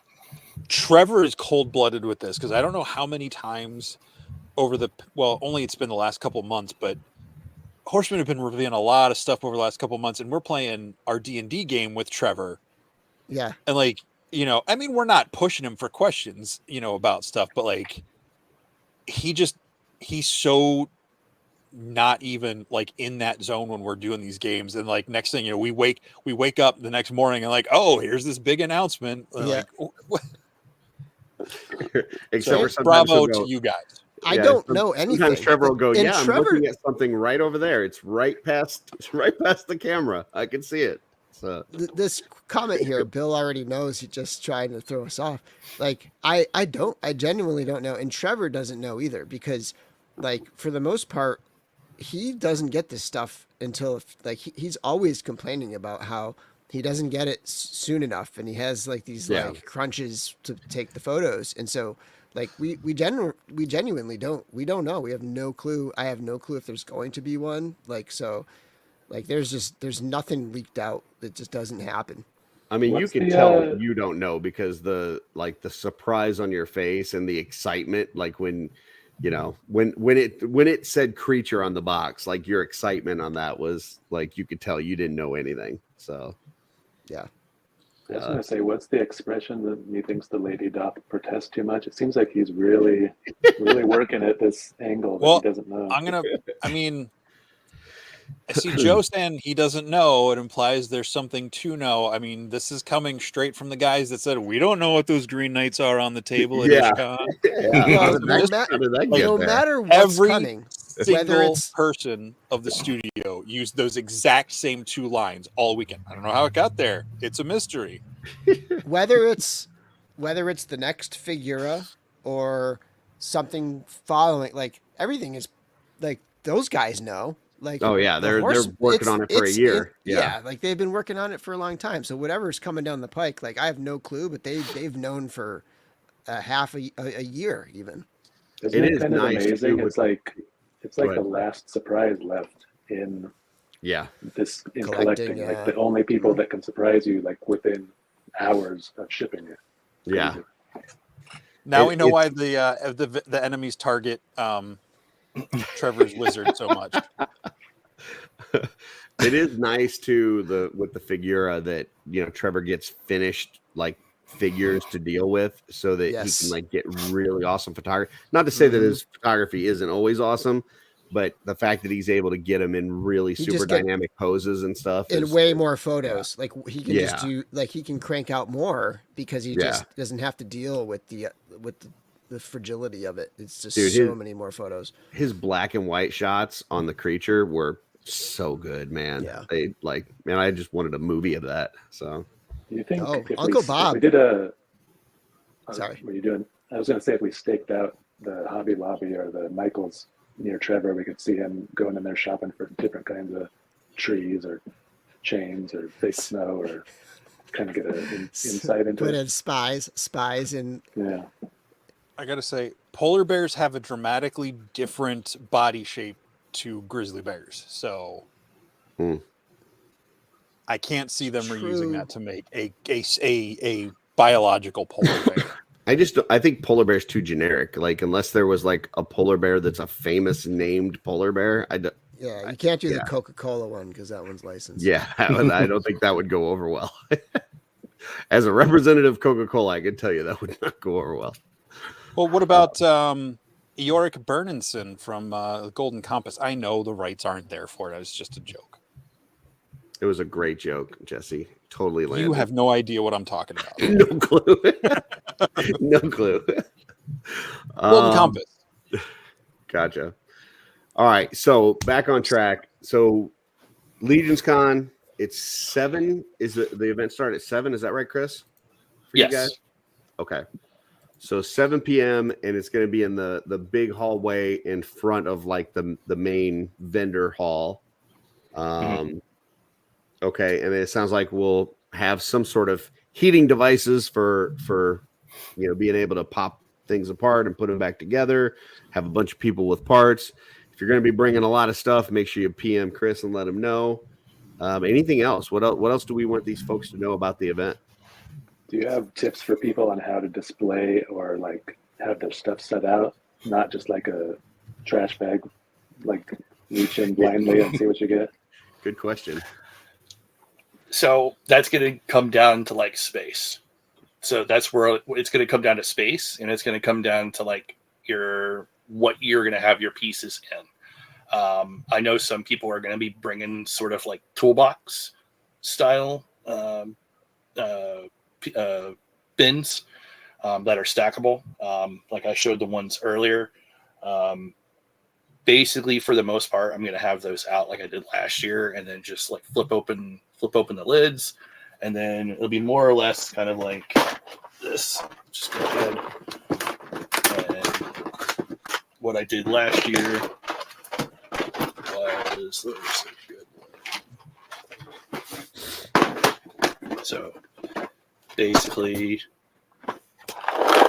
just flipped open the lid, pulled out certain pieces, and then just had them lined up here. It all depends. It's all depending on like what you have, really. And I hate to say it that way, but it's really going to come down to like the space of it. Because as far as I know, unless it changes right now, we're going to have around like 5 stationary tables. There's talks about possibly, I'm thinking about maybe bringing my folding table that I use for like painting when I do paint. So I may bring that because I'm going to be driving up. So I'll be able to do that. So I may forego my actual table space to somebody else and then just have my own little spot if I can manage it, because I'm going to have these bins and potentially 1 or 2 more of these. So I know like last year, Dirk had basically just like not Tupperware, but open bins that were just like all torsos and all weapons, and like it was just like all into like one, and he had like 2 to 4 of those, and you basically just dug through them and picked out like whatever you want. From what I know, I saw a comment, I think, on the post that I did this morning, that he's totally revamped his stuff. And like, I don't know if it's going to be based off a presentation, maybe. So that's what it kind of, I know it doesn't really answer the question, but it's really going to come down to the amount of space. Cause like I mentioned before you got on, Joe, when we were talking about it, that again, just in case, even the ones that requested a stationary spot, just based off of the limited space availability, be prepared to be set up on the floor. I'm not saying that you will be. It all depends. And we're not necessarily going to know probably until the event happens or right before it. I'm honestly most comfortable sitting on a floor when I pop and swap. Like I honestly, like over there, this side of my room is like just a bunch of like parts on the floor, and I sit on the floor and I pop and swap. Like it's like I will totally sit on the floor at this. If people are on the floor, I'll be down there with everybody. Like it's totally fine. Like if anybody remembers too from being there, that there's benches in that hallway too. Yeah, that's true. So it's like there is that. If there was the table that they used out there in that little seating area, almost where that little, like where we had it last year, where like the little bar where you guys had the closing out show on Sunday. Mm-hmm. Right. There was an unused table, which they were using that for the exclusives. Yeah. Took that table over. Like we didn't get tables. We just utilized the tables that were there because all the product was taken away.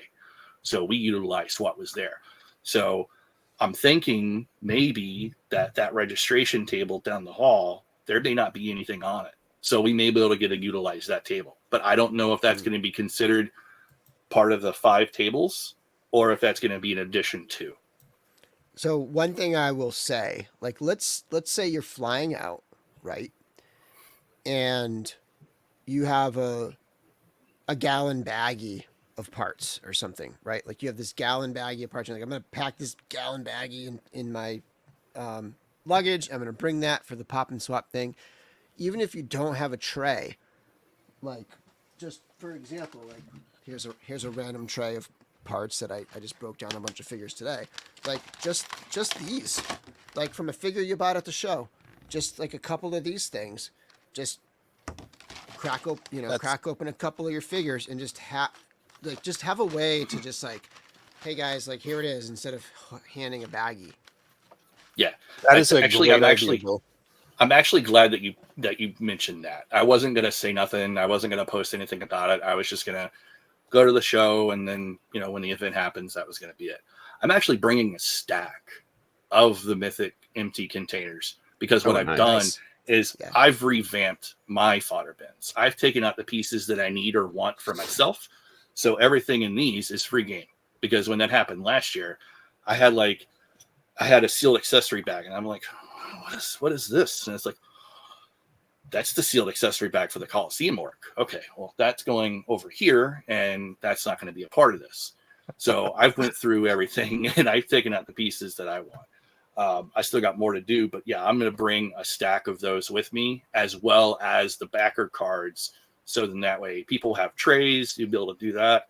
And then basically just trade out of it, and then just put the backer card on, and then you're good to go.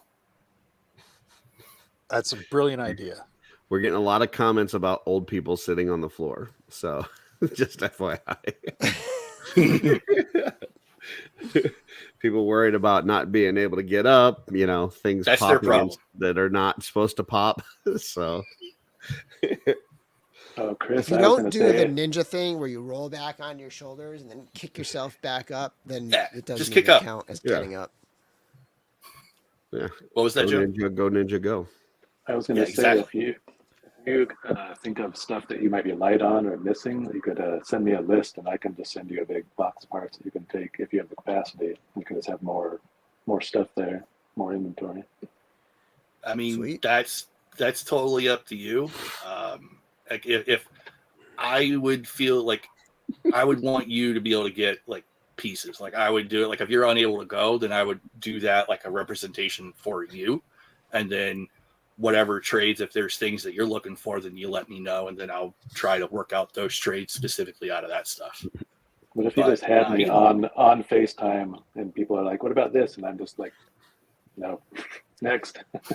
Big brother just I won't accept that. looking over. So offering you a Legion Builder goblin heads. Yeah, like I could have like one of my little stands with my phone and have you, and it's be like virtual Joe, and be like, here he is, and be like, come up and be like, talk to him. I'm not like, no. I wonder, I've seen so many different swig customs where they've just taken the swig head and put it on different bodies. I'm wondering how many swig bodies we're going to see in that part swap event, that like people are just trading the entire swig body. You're going to see a with lot no of head. the hands. A Yeah. lot of the hands That's- for sure. Yeah, Goblins or goblin scale parts are good trade fodder. So for sure. can't Yeah, imagine especially if someone's you're going to putting make a whole bodies in gnome or there. a fuzz monk or something. Yeah. Yeah. I'm actually glad that you mentioned that too, Curtis, because I had Terrence reach out to me earlier asking to see if it would be all right to have like some sort of like banner or sign in the area, because this event, our event, takes place Saturday night. Yep. The 1,000 Swigs takes place on Sunday. So basically it's going to be kind of like a, like an advertisement, if you will. Basically, like if you're going to the fodder swap and papa swap event, that, if you don't already have a swig, or if you were working on one, you could totally build one right here. So you'd be able to get like whatever pieces as like a last minute thing to be able to have on display. Yeah. Yeah. I mean, you could literally pick up a swig that day at the Four Horsemen table, come to the event Saturday night, switch a few parts, make it however you want to make it, and then bring it to the 1,000 Swigs the next morning. So I just got to say real quick here, we're having almost a 2-hour show talking about like swapping body part. Well, not the whole 2 hours. I saw people making posts in the Cabal that Facebook was like shutting down and like putting people in Facebook jail when I joined the Cabal, because they're like, oh yeah, I just ripped the legs right off of that one, and like, because it sounded so violent. But YouTube, if you're listening, we're just talking about action figures. Trevor is looking for a chart on part values. I think that's part of this. And I mean, Chris, maybe you can kind of talk a little bit more to this, with your experience last year, but I think it's just helping other people and while at the same time, finding what you're looking for. But I don't know that people are really worried about, which parts are more or less rare or how much they may be worth. It's just kind of like trying to help each other out, right? Yeah. So kind of like what I got from it last year. Like I mentioned, I helped out Jurassic Jesse. There was another gentleman that for the life of me, I can't remember his name, but if I seen him, I know exactly who. And he was looking for the parts to Thalen Frostbow, right? So I didn't have her exact parts, but I was able to find the pauldrons, the weapon, like almost all the pieces that he was missing in a different color scheme. And again, he was one of the ones that didn't know about the event until last minute, and he didn't have anything to trade. So I was just like, pick out the ones, like, I even pulled up the checklist, looked at her stuff and be like, okay, these, and these, and here you go. I gifted it to him. It's kind of like what you see every now and then, like the spirit of the Cabal, but right there in person. So I'm not saying that that's going to happen a lot. I'm not going to speak for nobody else, or for anybody else rather. Like, is that going to happen? If like from me, would I do it? Sure. But I do it when it feels right. That's what I'm doing. If I'm not expecting, like, if like everybody comes through and be like, oh, I didn't bring anything. Well, I'm not going to be able to help you all out. That's just not right. Did you go grab something from the table today? If so, bring that, break it apart. Yeah. So it's like, that's the thing too. It's like I mentioned, like I got Valiant Knight pieces that night. So going on to the armory, I've already seen people saying in the Cabal recently that, kind of like what we were talking about earlier, like because of the grouped selections that that you're going to be able to get, they're already talking about like swapping out different pieces. So, maybe that could be mentioned if somebody was in that queue or in the line and they're like, I don't, can I do this? And be like, no, but if you stick around tonight for the pop and swap event, go to that. And I'm pretty sure somebody would probably trade you. I can almost guarantee it. So, I'm sure that Big Greg and Joe Vassapolo will be taking care of that. They'll be letting people know, hey, you can't do it here, but head to the event tonight. So yeah.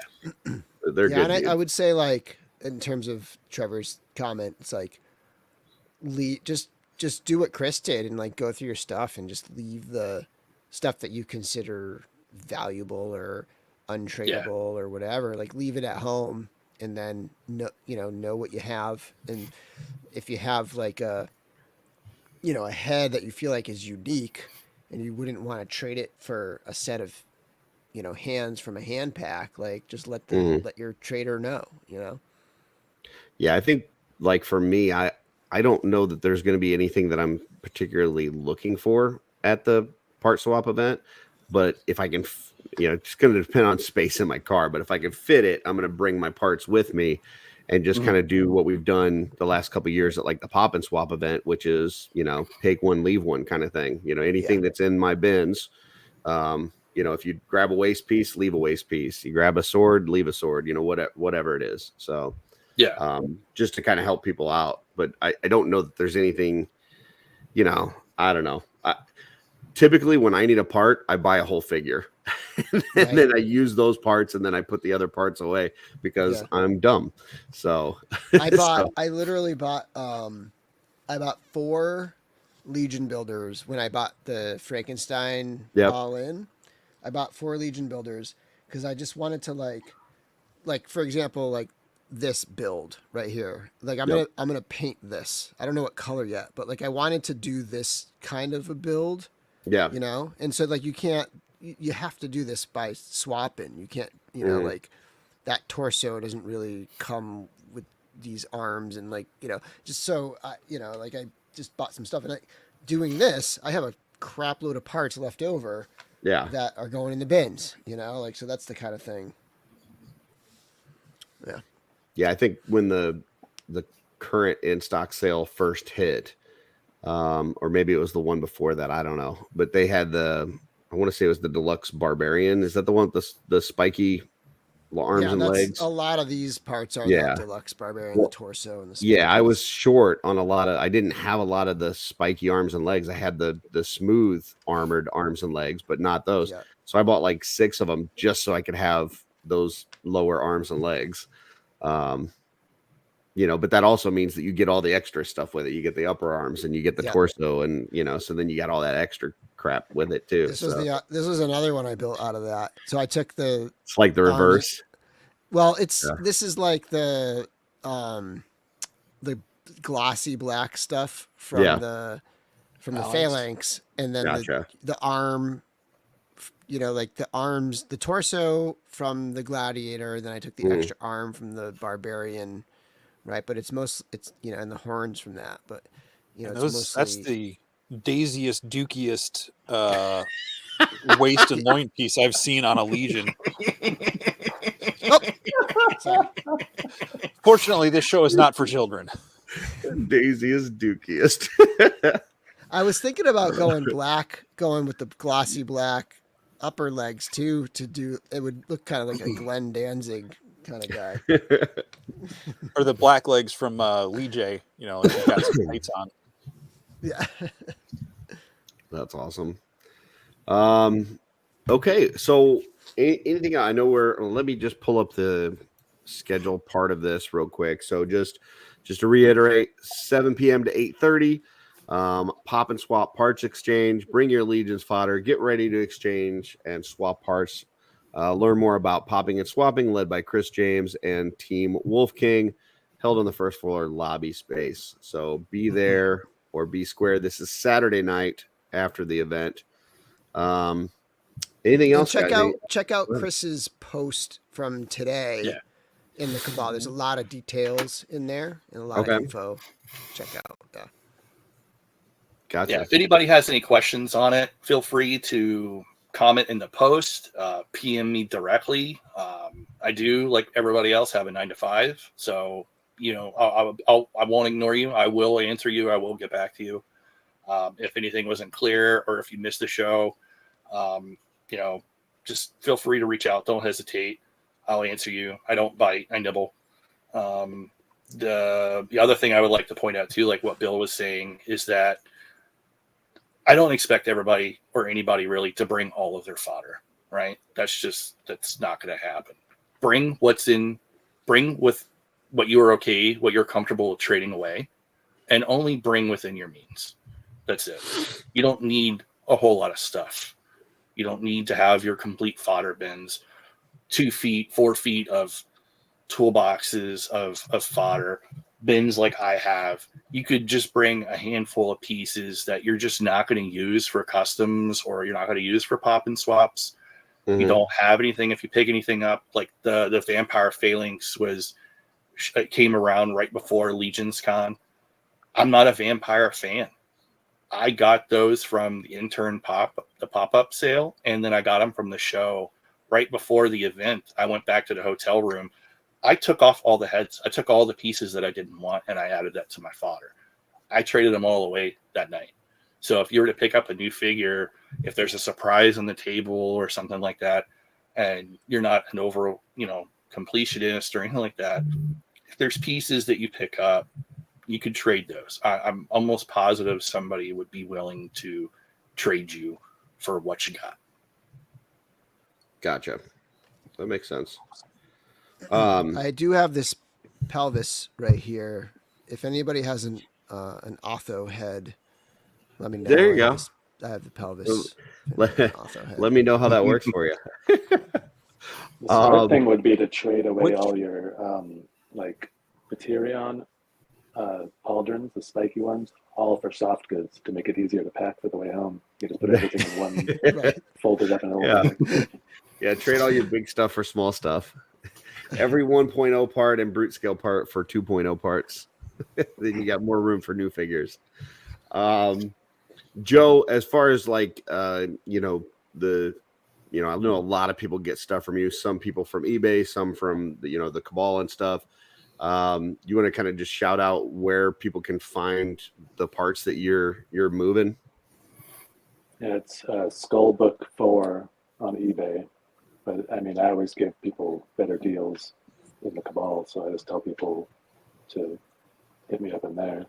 Okay. I mean, it's really better if you're looking for, like, say you just want 3 sets of those glass domes from Frankenstein. That's a good thing to buy for me. But then some people will be like, I want the whole figure, but minus this one part. And I'm like, well, you should just buy the figure. Yeah, right. It doesn't make sense to buy all the different parts. So that's one thing that comes up every once in a while. Gotcha. Yeah. So check out his eBay. Check out Mythic Legions Cabal if you're interested in parts from Joe. He's got stuff all the time. If you're trying to figure out some ideas on some things to make or some parts that you might want to put together, I highly encourage you check out Bill's reviews that he does on figures. He does a lot of different pop and swaps at the end, and he does some really cool stuff. So check those out. You may get some ideas on some stuff you might want to do at LegionsCon. So anything else you guys want to promote before we close out the show? I know we've got some other stuff that Jesse and I need to promote after we let you guys go, but anything for you guys that you want to promote before we call it a night? The Crypt. If you're not already a part of it, come check us out. It's all skeletons, skeleton related. I got some things planned when we hit some of our next milestones, so it'll be kind of exciting with how far and how fast that we've grown. So if you're a fan of skeleton, come check out the Crypt. If you're not aware of it, that just hit 666. Yeah. Yeah, nice. Yeah, it was. Because my group did too. We hit 666, and then I posted that I had a deal with the devil to not go past 666, so I'm locking the group. And then I never had so many people like request to join my group after having that post. But yeah. Nice. Yeah, I saw it. Somebody commented the same thing, and then when I went back, I was like, "Yeah, that's actually not a bad idea." And we had already hit 667, so I was just like, "Not that I want people to drop out, but if it did get back down to that number, I'd probably do the same thing." And then you guys had like shirts and stuff recently, right? Are they still available, or is that already done? The Crypt. Yeah. Yeah, so there's only a handful of sizes left. Okay. There's like small, large, extra large. I think there's like 2 smalls, a large and an extra large in black, and then a single large in purple. And that's it. So there's only like 5 shirts that are left. If you're interested in those, you can hit me up directly, or you can hit up Dave Orkin, who's facilitating all the sales. I do have plans for doing other shirts, but those are going to be for next year's LegionsCon. Okay. There's going to be a tease for the logo for that at LegionsCon, but there's only 2 people that are aware of that logo. So I'm holding that back for then. Okay. I'll have stickers of that logo to pass out, and I'm also I did something kind of out of the norm, because normally you see like shirts and you see pins and you see stickers. So I went in a total different direction. With the new logo, it's going to be coasters. So I did a small run of coasters for not everybody, because this isn't like a paid endeavor or nothing like that. It's coming out of my pocket. So I'm going to have 50 coasters to pass out. If I don't get you this time, if there's enough interest, let me know, and I'll do another run, and I'll include them in giveaways from the Crypt, or I'll send you one, whatever, something like that. We'll get it figured out. Awesome. You should get some Legion scale coasters made up. Nice. for little figures. Little tiny coasters. What's like the unexplored realm of merch? Like, I don't know. We got lunch boxes now. So. Like the tattoo, like the sticker, the tattoos that you use water to like put on. Yeah, those tattoos. Those, pens, like all this stuff on those pens, post-it notes. Mythic Legions, the flamethrower. Oh, like a back to school kit where you get a pad, a little spiral pad, a pencil, all those like and a sharpener. All those like promotional sites that sell the same stuff. I totally want 6-shooter underwear. Underwear. I already claimed Underoos coming from Shooting the Shelf. It's not going to happen, but I claimed it. Shooter. And then Bill, we talked to earlier. You have new pins and shirts, and sounds like you'll be set up at Trevor's table, and especially with shirts, you said they should hit you up ahead of time, right?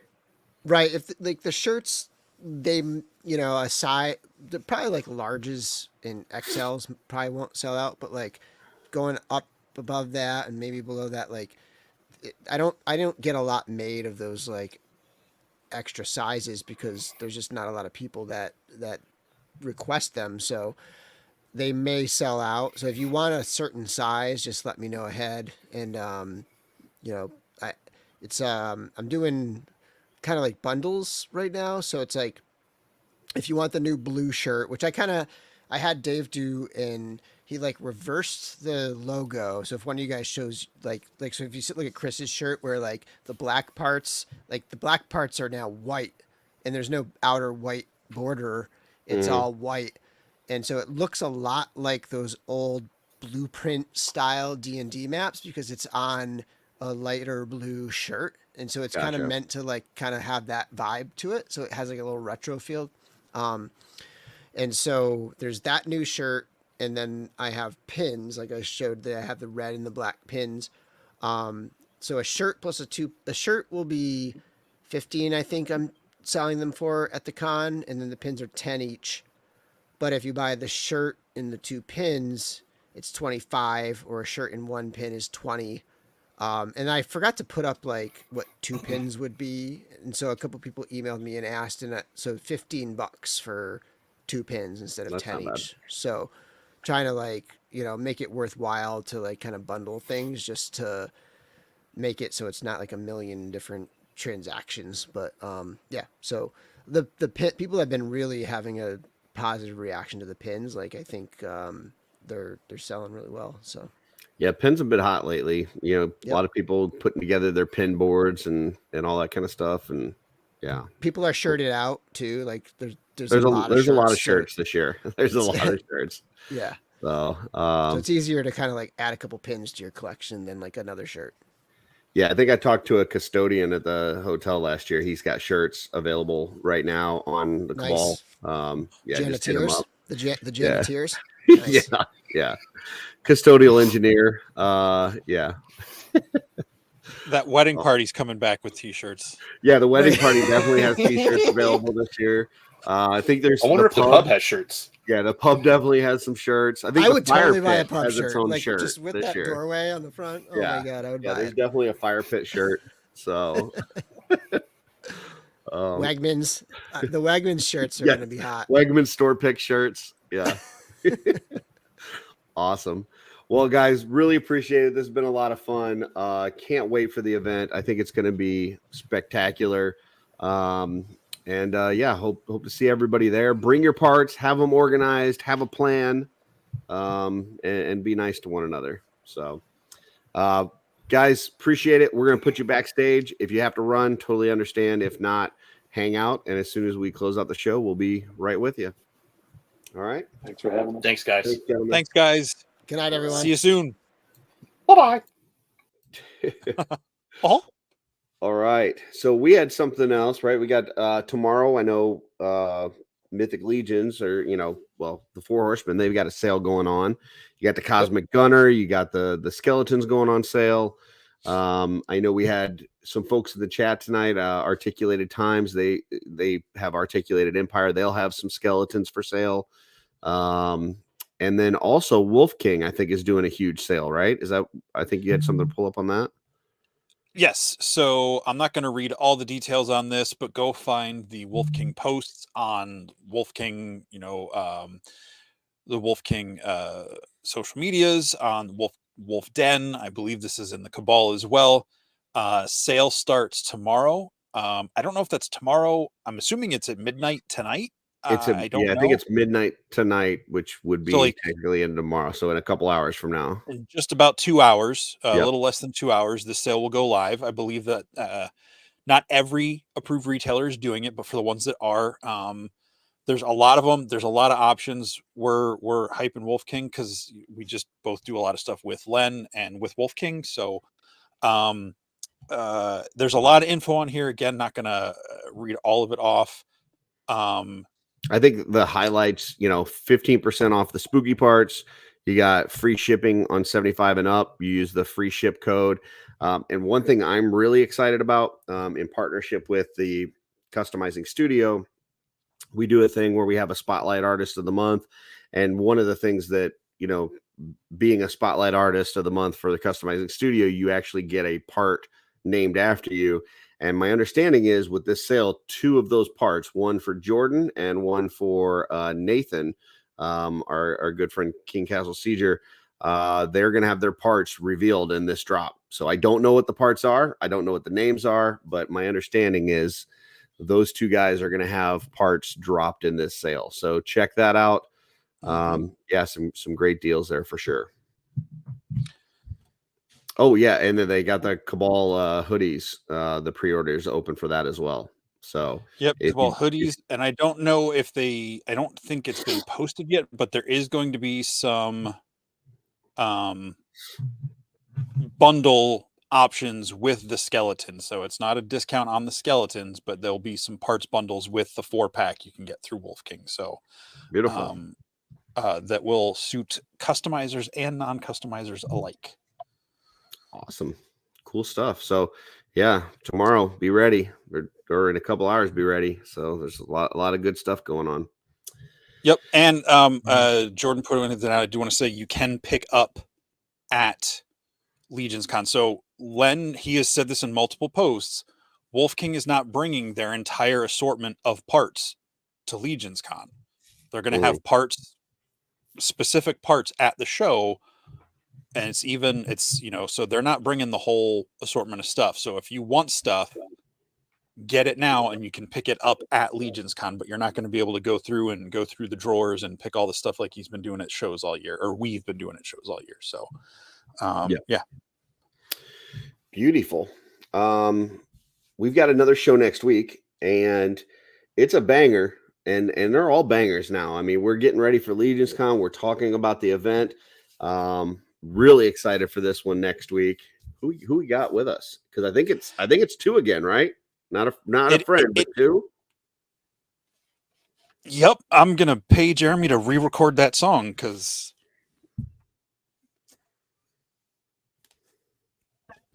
look, Chuck Woolery next week we've got 2 of the hosts with the mostesses. Some of them get moist. Some of them make waffles.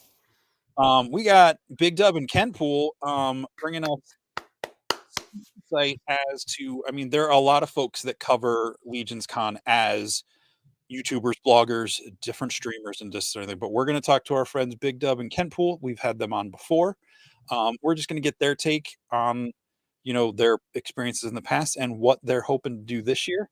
And all that. So tune in next Sunday night for Big Dub and Kenpool on here, right here. Yeah. And if you didn't catch their stuff from last year, maybe this is your first LegionsCon, look at both their channels because they had stuff for Intern for a Day. They both had filmed some sessions with Eric Treadaway doing the sculpting session. They had filmed some other things from G-Con and from Intern. They did a lot of great coverage last year of the event. So if you've never gone before, this is your first year, check that out. Maybe it's your first year going to Intern and you want to kind of get an idea of what that's going to look like. They've got some great content out there. I know Kenpool is also going to be covering the Customizing Studio event this year, which is it's booked at this point. We can't add any more people to it. It's actually over full. But he is going to be filming that and you know, showing it for people on his YouTube.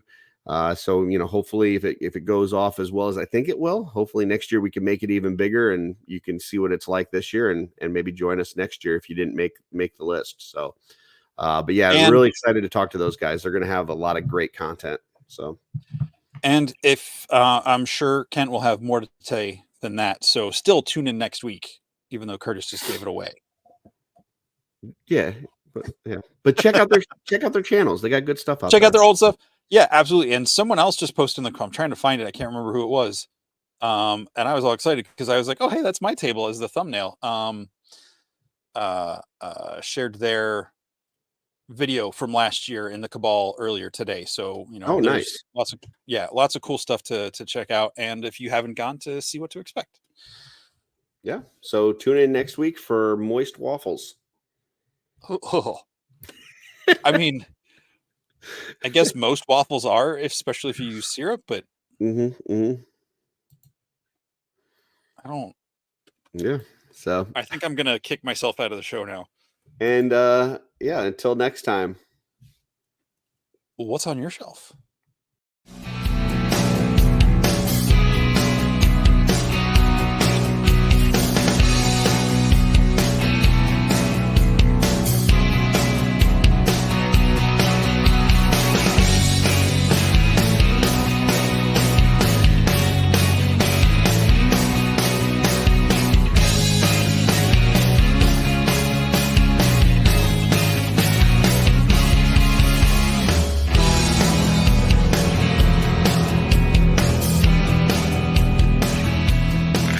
No!